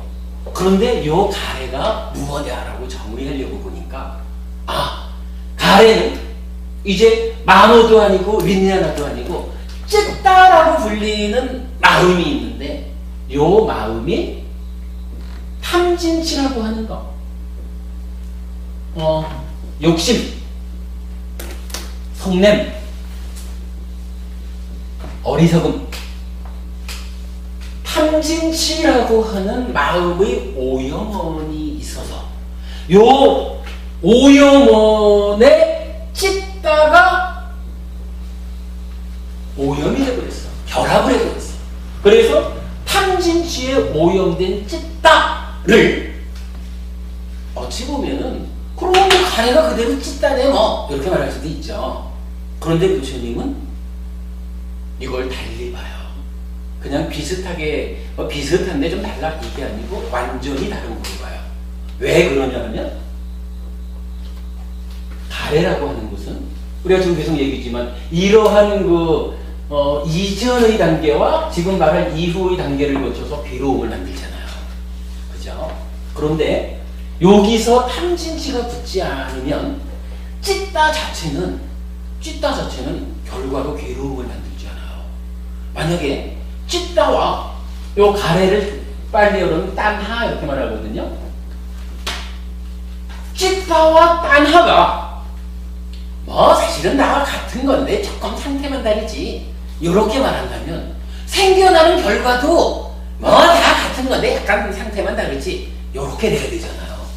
그런데 아까 우리가 시작부터 한 얘기가 뭐예요? 고와 공멸 그래가지고 괴로움이라는 것을 완전히 밀쳐낼 때 밀려간 그 자리 괴로움과는 완전히 상반되는 곳으로의 고멸이 있잖아요. 괴롭지 않은 거, 행복. 그죠? 그렇다면 이 딴하, 가래라는 거하고 오염되지 않은 상태의 찌딱, 심 자체는 180도 다른 결과를 만들어내거든요.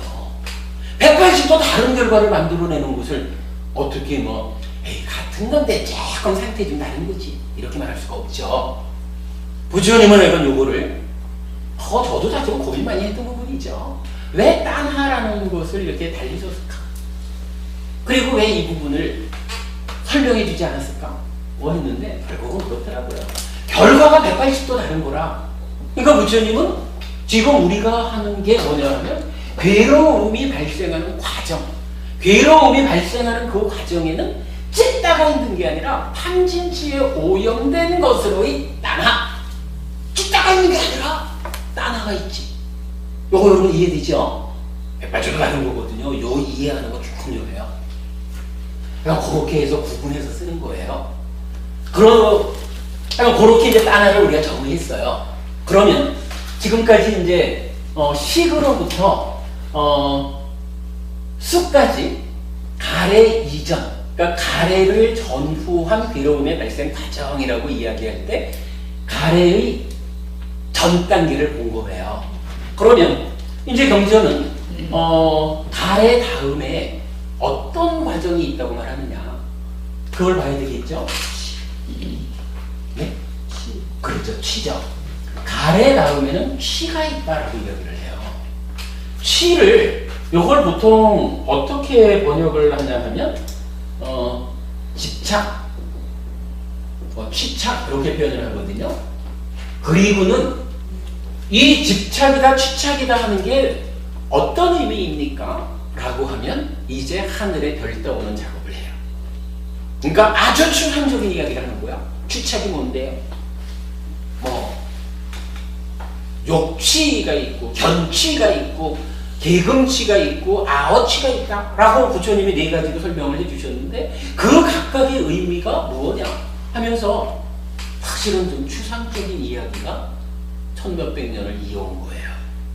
그런데 요거를 가래가 그러니까 즉 딴하라는 것은 탐진치에 오염된 찢다입니다 라고 적으시면 요 치가 정이 돼요. 치는 뭐냐? 치라는 것은 가래를 원인으로 즉 탐진치에 오염된 찢다를 원인으로 몸과 말과 만어 몸과 말과 만어로 행위하는 것입니다. 치가 행위 자체다라고 하는 것을 발견해야 돼요. 이 발견을 못했기 때문에 그럴 수밖에 없지. 가래가 찢다의 오염 상태다라는 것이 발견되지 않았습니까? 찢다를 원인으로 몸과 말과 만어로 행위하는 것이라는 치가 설명될 수가 없는 거예요. 가래를 이렇게 설명해야 되는 것이 가래의 요 상태가 알려져야 치라고 하는 것이 본래 찢다를 원인으로 몸과 말과 만어의 행위가 이어지는데 찢다가 오염되어 있다 보니까 몸과 말과 만어의 행위도 오염이 됩니다. 오염된 행위가 나타납니다. 요 부분을 보아야 하거든요. 요거 그냥 12연기에서 정말 중요한 부분입니다. 가래를 이해하면 치가 이렇게 행위 자체로 밝혀지게 됩니다. 아무튼 이제 이렇게 치, 즉 몸과 말과 만어의 행위가 가래 이후에 나타나요. 그러면 요 행위를 하고 나면 여기에서 부처님은 참 특별한 말씀을 하셔요. 취 다음 단계에는 유라고 해요. 요 유라고 하는 것을 그동안에는 이 몸과 말과 만어의 행위가 취다라고 하는 것을 못 보았기 때문에 아무래도 행위가 우리 삶의 과정에 괴로움을 만드는 과정에 그래도 제가 희철 법문님 보고 젊은 사람이야 하고 소리를 한번 팍 지르는 이런 행위가 있어야만 법문님이 뭔 죽이 저렇게 성질을 잘 내? 뭐 이러면서 해피 스님에 대해서 좀 싫어하는 마음이 생겨날 거 아니에요. 그러면 해피 스님에 대해서 싫어하는 마음이 희철 법문님한테 생겨나야 그것이 나중에 저의 삶을 괴롭게 하겠지. 뭐 어떤 형태로든 행위가 있지 않고는 괴로움이 생겨난다는 게 좀 타당치가 않은 거예요. 그러다 보니까 그동안에 이러한 괴로움의 발생 과정을 설명할 때 어떻게 했냐 하면, 즉 요걸 못 봤기 때문에 가래가 찢다더하게 생긴 취 행위의 원인이 되는 거 요걸 못 보고, 요걸 못 보니까 취 자체가 몸과 말과 만의 행위다 하는 걸 못 보니까 행위가 필요는 한데 들어갈 자리가 없으니까 요 유를 그동안에 그랬어요. 요 유를 업유, 생유 두 가지로 나눠가지고 요 유에다가 행위라고 하는 존재 이렇게 업을 끼워넣은 거야. 그러니까 뭐 부처님 생각하고는 다른 거죠. 부처님은 지금 애와 치의 과정을 통해서 설명하고 있는 거를 애와 치는 좀 추상화시켜버리고 업에다가 끼워넣은 거라. 그러니까 조금 이제 상황이 나빠진 거예요. 근데 아무튼 부처님은 행위가 있으면 행위 다음에 어떤 일이 생기느냐 하면 유라는 말로 표현을 했는데, 요 유가 경전에 의하면 식의 머문 이렇게 정의가 돼요. 무슨 이야기냐 하면, 일단 요 아래에 탐진치라는 것이 이제 일단 포함되어 있잖아요. 욕심과 성냄과 어리석음이 어떠한 만큼의 강도를 가지고 우리 삶에 또는 행위에 개입하느냐, 요거에 따라서 이게 참 중요한 말이에요. 찢다가 그래서 행위가 탐진치에 오염이 되면 마치 쓰레기를 남기듯이, 찌꺼기를 남기듯이 생겨난 요 식이 욕계, 색계, 무색계라고 하는 중생들의 세간, 중생세간의 어딘가에 탐진치의 수준에 맞춰가지고 식이 머문다라고 얘기해요. 탐진치가 없으면 어떻게 되냐 하면 청정한 찢다가 몸과 말과 만으로 청정한 행위를 하고 찌꺼기를 남기지 않아. 찌꺼기인 식의 머금이 없이 해탈한다 이렇게 말하는 거예요. 해탈이라는 의미가 그거예요. 탐진치가 있으면 결과로 식이 욕계, 색계, 무색계의 어딘가에 탐진치의 강도에 따라서 먹는데, 탐진치가 제로! 이렇게 되면 청정한 찢다에 의한 청정한 행위 결과로 행위하고 끝! 해탈한다. 찌꺼기를 남기지 않는다. 요렇게 되는 거거든요. 요거 보는 게 중요해요. 그러니까 우리가 요 삼사화합 초기라는 현상도 나왔었지만, 요 식이 머문다라고 하는 요 유라고 하는 현상, 사실은 요 유가 그러니까 어떻게 보면 번역이 요 애취를 바로 보지 못했기 때문에 빨리어로는 바와라고 하는 요 단어를 유라고 번역한 게 이때 이미 이제 오해가 있었다 이렇게 볼 수가 있겠죠. 아무튼 경전에서는 그렇게 말해요. 행위에 의해서 식이 머무는 거, 찌꺼기처럼 식이 머무는 거, 요거를 바와 유라고 말을 해요. 그러면 요 식이 머물면 일단 이제 식이라는 놈이 이건 뭔가 이제 머물 자리에 머무른 거예요. 그리고는 경에서 말하기를 식이 머물면 명색이 출현한다. 이렇게 표현을 해요. 식이 머문다? 그러면 이 식이 머물었을 때 식의 머금을 조건으로 명색이 출현한다. 그렇게 하거든요. 그러면 이 얘기가 뭔가요? 식이 머물었어요. 근데 명색이 있어. 요거 뭔가? 그렇죠. 왜 태어남이냐면 저 식과 명색이 어디냐면 여기 있잖아. 그죠? 나라고 하는 자기 존재를 규정하는 식과 명색이 있거든요. 행위가 오염이 되면 식이 머무는데 명색이 출현해가지고 그럼 이게 뭐예요? 결국 오치원 하여간 하여간 오치원의 알갱이 이렇게 표현할까요? 하여간 지금 이 순간 내가 이 순간을 살았는데 탐진치에 의해서 이 순간 삶의 결과로서 식과 명색 오치원이 생겨나는 거예요. 부처님은 그거를 태어남이다 이렇게 불러요. 생 이렇게 말하거든요. 그런데 문제는 이제 좀 어려운 게 시간이 좀 그렇다. 이 생을 경전에서 부처님이 태어남이란 무엇인가 라고 정의를 하는데 대략 세 가지로 이해할 수가 있어요. 처음에 어떻게 말하냐 하면 그래 지금 이제 현정법부님 요 상태를 가지고 태어남 했잖아요. 식과 명색이 저기서 아까 오치온, 오온 이랬잖아. 요런 과정을 통해서 오온이 나타난다. 오온의 출현 요렇게 말하는 것을 태어남이다 라고 말을 해요. 그럼 요 태어난 오치온 요것은 그러니까 하나님의 알갱이로의 요거는 생겨났는데 그냥 뭐 하늘로 날아가 버릴까? 그러지는 않죠. 지금 내가 한순간을 살았으면 한순간 행위의 결과로 생겨난 한 알갱이로서의 내가 이 100년 살아가는 이 나에 와서 쌓이겠죠.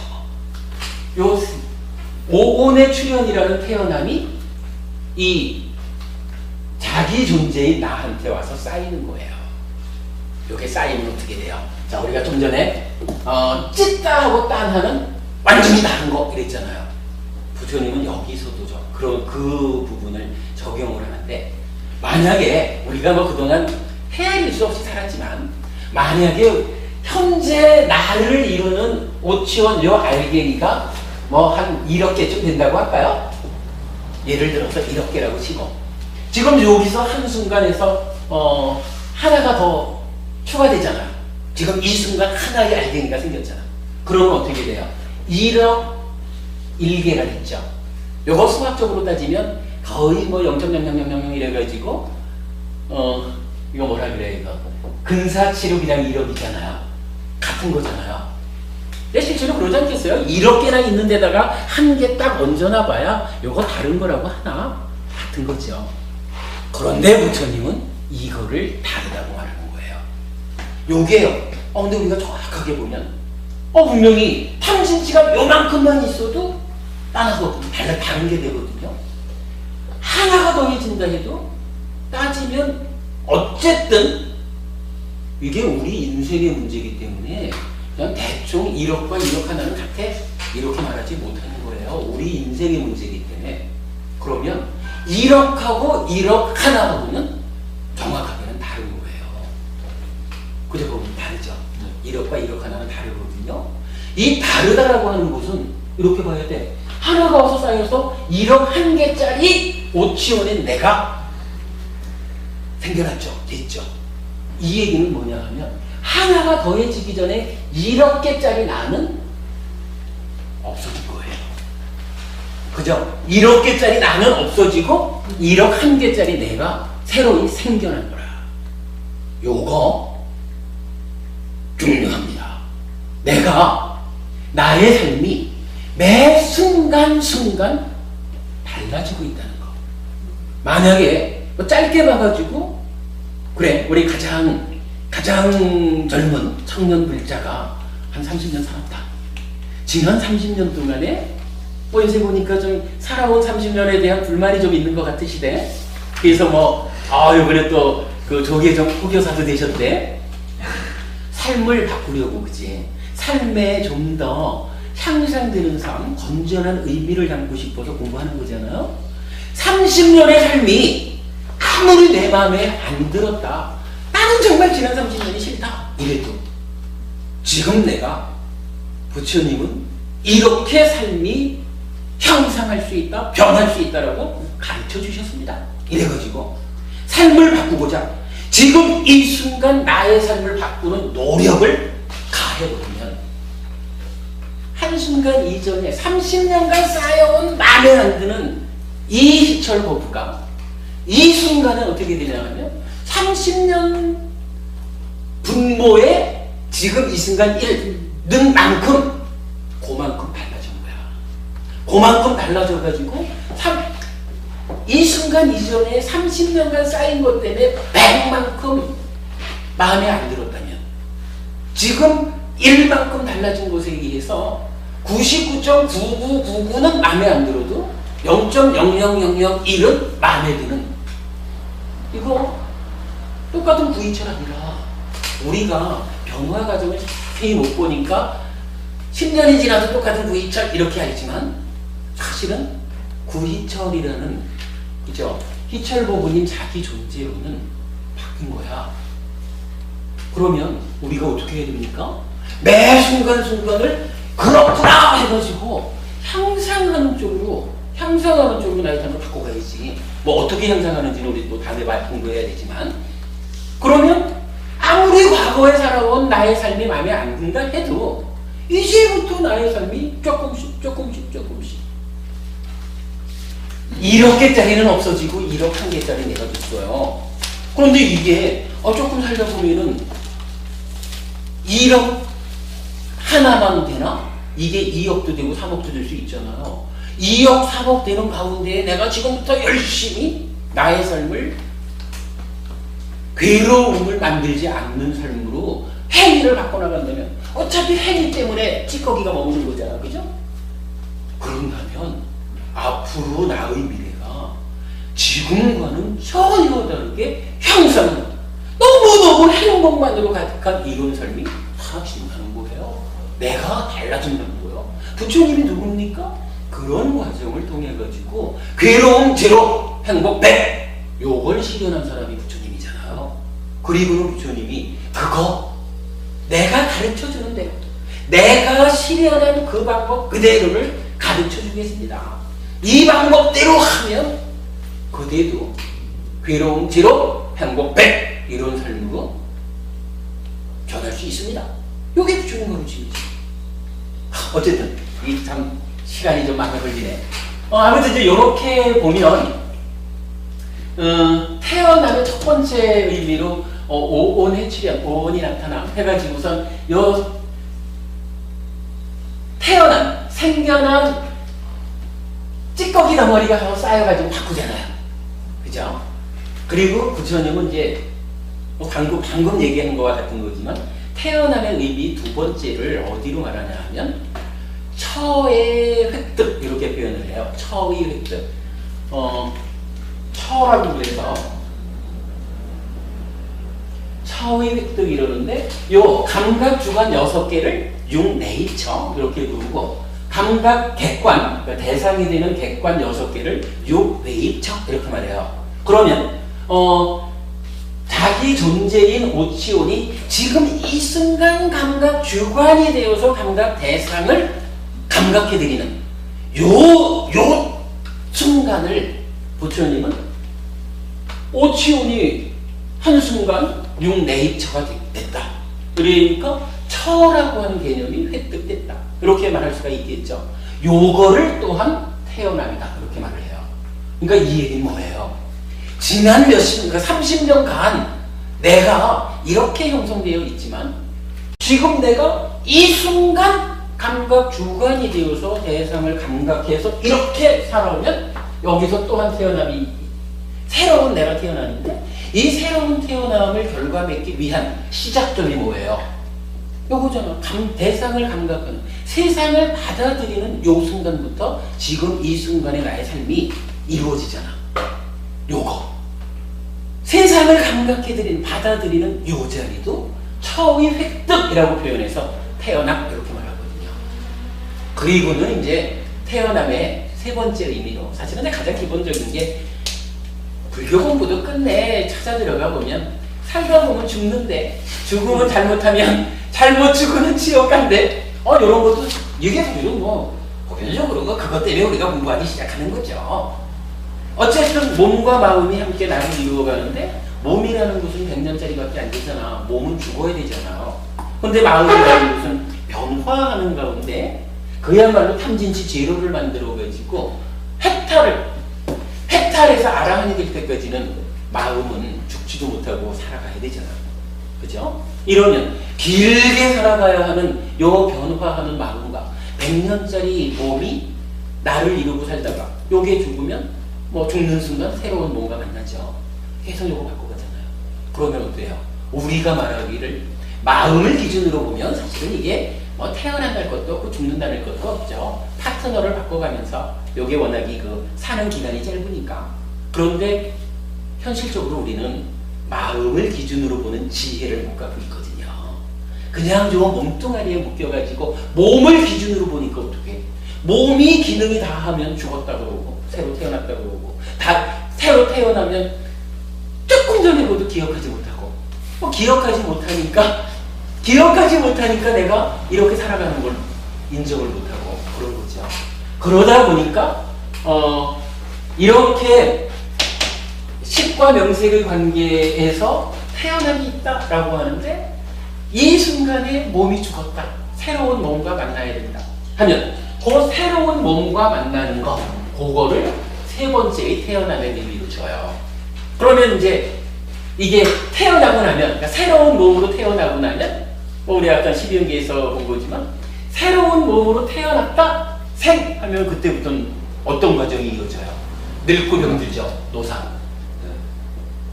늙고 죽는 거고 수비고운에 해서 병을 표현했고 이렇게 해서 괴로움의 덩어리가 일어난다. 그래가지고 또 한평생의 이 몸으로 살아가는 한평생을 또한 설명하죠. 뭐 요렇게 해가지고선 결과적인 괴로움이 일어난다라는 것을 설명을 하는 거예요. 그러니까 요런 과정을 우리가 어떻게 말할 수 있어요? 괴로움이 가래를 원인으로 일어나는데 가래만 있다고 해서 딱 괴로움이 일어나는 게 아니라 가래를 전후한 괴로움의 발생 과정이 있습니다.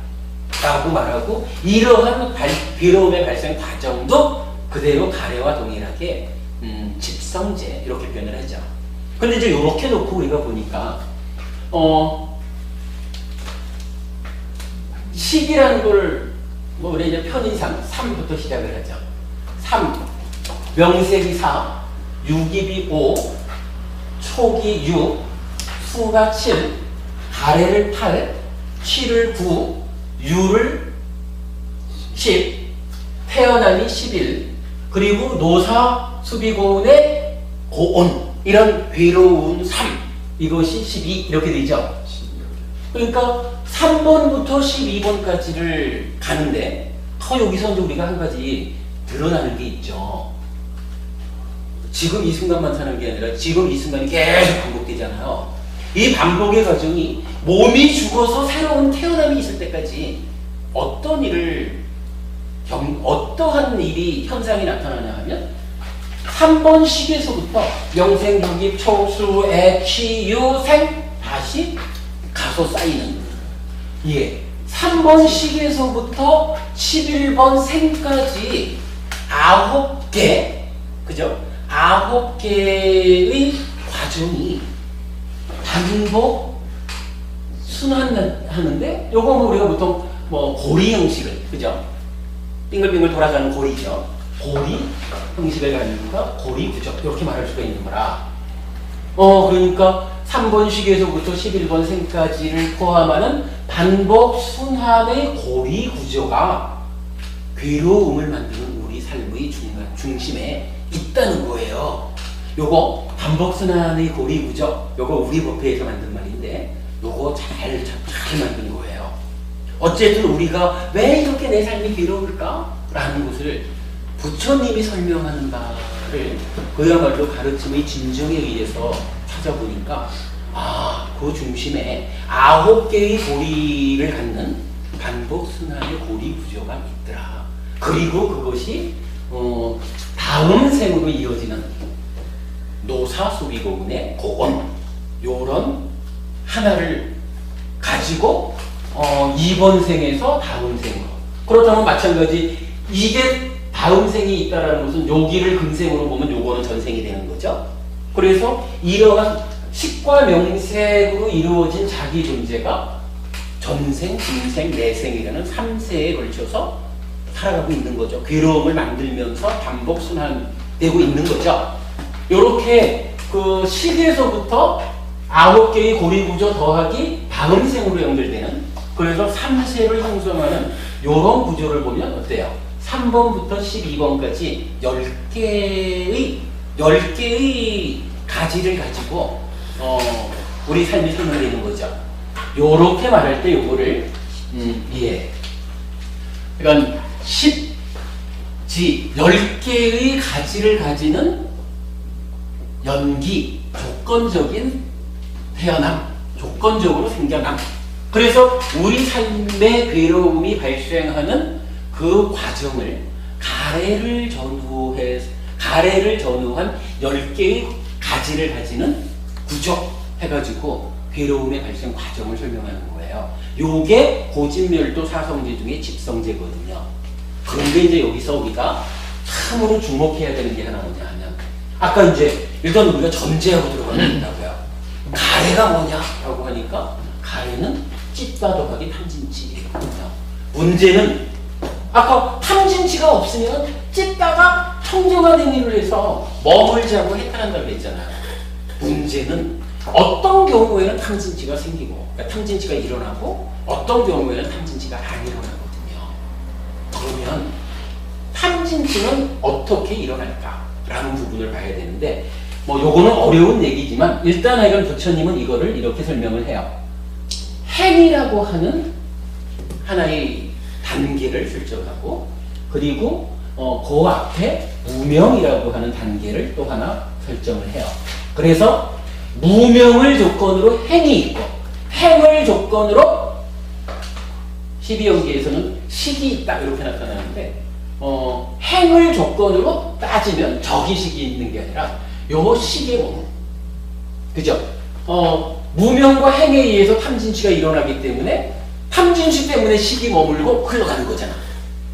무명과 행이 없으면 탐진치가 안 일어나겠죠.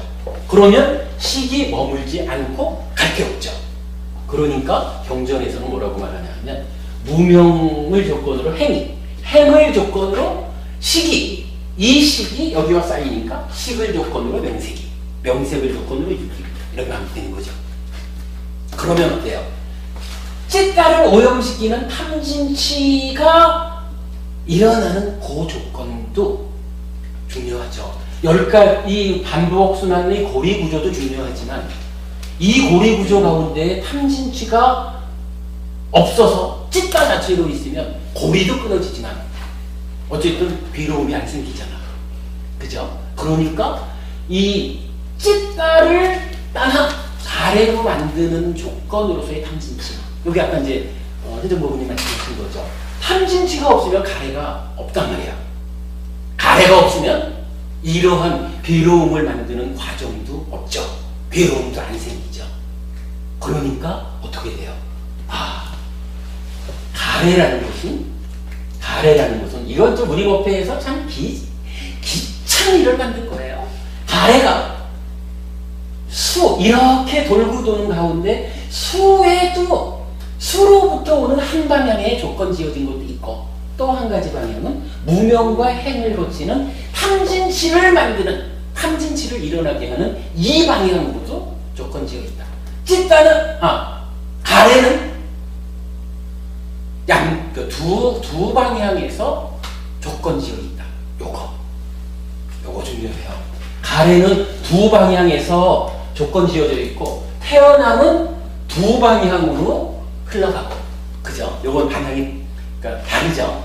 생기는 게 두 방향이냐, 가는 게 두 방향이냐, 요거 다르죠. 요렇게 보면 참으로 중요하다. 요 부분, 요걸 보는 거고, 요렇게 되면 우리가 이제 마지막으로 해야 될 일이 뭐냐 하면, 문제는 이제 고멸이 뭐라 그랬냐 하면, 가래를 제거하면 고멸이라 그랬잖아요. 가래를 제거하는 방법이 이제 보이는 거라. 이런 과정을 우리가 연구하는 이유가 뭐냐 하면, 괴로움은 자각한데요. 문제는 이 괴로움을 소멸하겠다라고 하는 건데, 이 괴로움이 어떻게 소멸됩니까? 가래를 소멸시켜야 괴로움이 소멸된다라는 거잖아. 이 부분을 만약 우리가 못 본다면 살아가는 과정 자체에서 어떻게 가래가 없잖아. 그런데 요 가래를 조건 짓는 두 갈래를 보니까 보이는 거예요. 그렇구나. 탐진치만 일어나지 않게 하면 가래. 왜냐면 가래하고 찢다고 완전히 다른 거잖아요. 괴로움을 안 만들잖아. 그러면 탐진치를 일어나지 않게 하자. 무명과 행이 탐진치를 만들어서 가래로 연결되는 이 자리를 끊어보자. 이 자리를 끊는 수행을 뭐라고 하냐 하면 밑바사나라고 말을 해요. 뒤에 우리가 공부를 해야 되겠지만, 그간 우리가 법에 대해서 공부하는 거, 상라가정이라는 전도된 싼야에 토대해서 즐기고 환영하고 묶여 있으면 탐진치가 일어나서 찢다를 오염시켜서 가래가 만들어져요. 그래서 이렇게 흘러가요. 괴로움이 만들어져. 그런데 무명 대신에 무상고무아라고 하는 존재의 실상을 바로 보는 지혜에 토대해서 즐기지 않고 환영하지 않고 묶여 있지 않으면 탐진치가 일어나지 않아서 가래를 만들지 않아요. 이 자리가 청정한 찢다가 되는 거예요. 그러면 이게 뭐예요? 가래가 없어진 거잖아요. 그거 무상고무아라는 법의 실상에 토대해서 즐기지 않고 환영하지 않고 묶여있지 않음으로써 탐진치를 일어나지 않게 하는 요 작업이 사념처 사마타에 토대해서 이어지는 밑바사나 수행, 이렇게 말하는 거거든요. 그럼 어떻게 돼요? 고멸은 가래를 소멸해서 생기는 건데, 고멸을 조건 짓는 고멸 도성제, 어떤 노력을 우리가 해야 됩니까? 라고 할 때 그 답이 나타나잖아요. 탐진치가 생겨나지 않게 무명과 행을 바꿔주면 되죠. 그 작업이 밑바사나 수행이다. 밑바사나 수행은 사념처 사마타를 선행시켜서 밑바사나, 빤야가 일어나서 밑바사나 한다. 뭐 요렇게까지 보이면서 그게 할 정도가 되죠. 이게 좀 하여간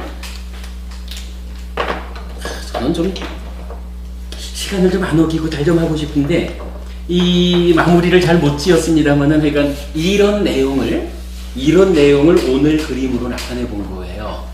다음 주에 요 그림에서 설명하지 못한 부분을 조금만 더 다음 주에 말씀을 드리고 다음 순서로 나가겠습니다. 요 그림 잘 보시면 오늘 제가 이야기한 부분이 무엇을 말하고 있는지 아실 수 있을 겁니다. 자, 늦었습니다. 이렇게 마치고, 아이고, 사무실에서 또 좀 불편해야겠다. 마치겠습니다.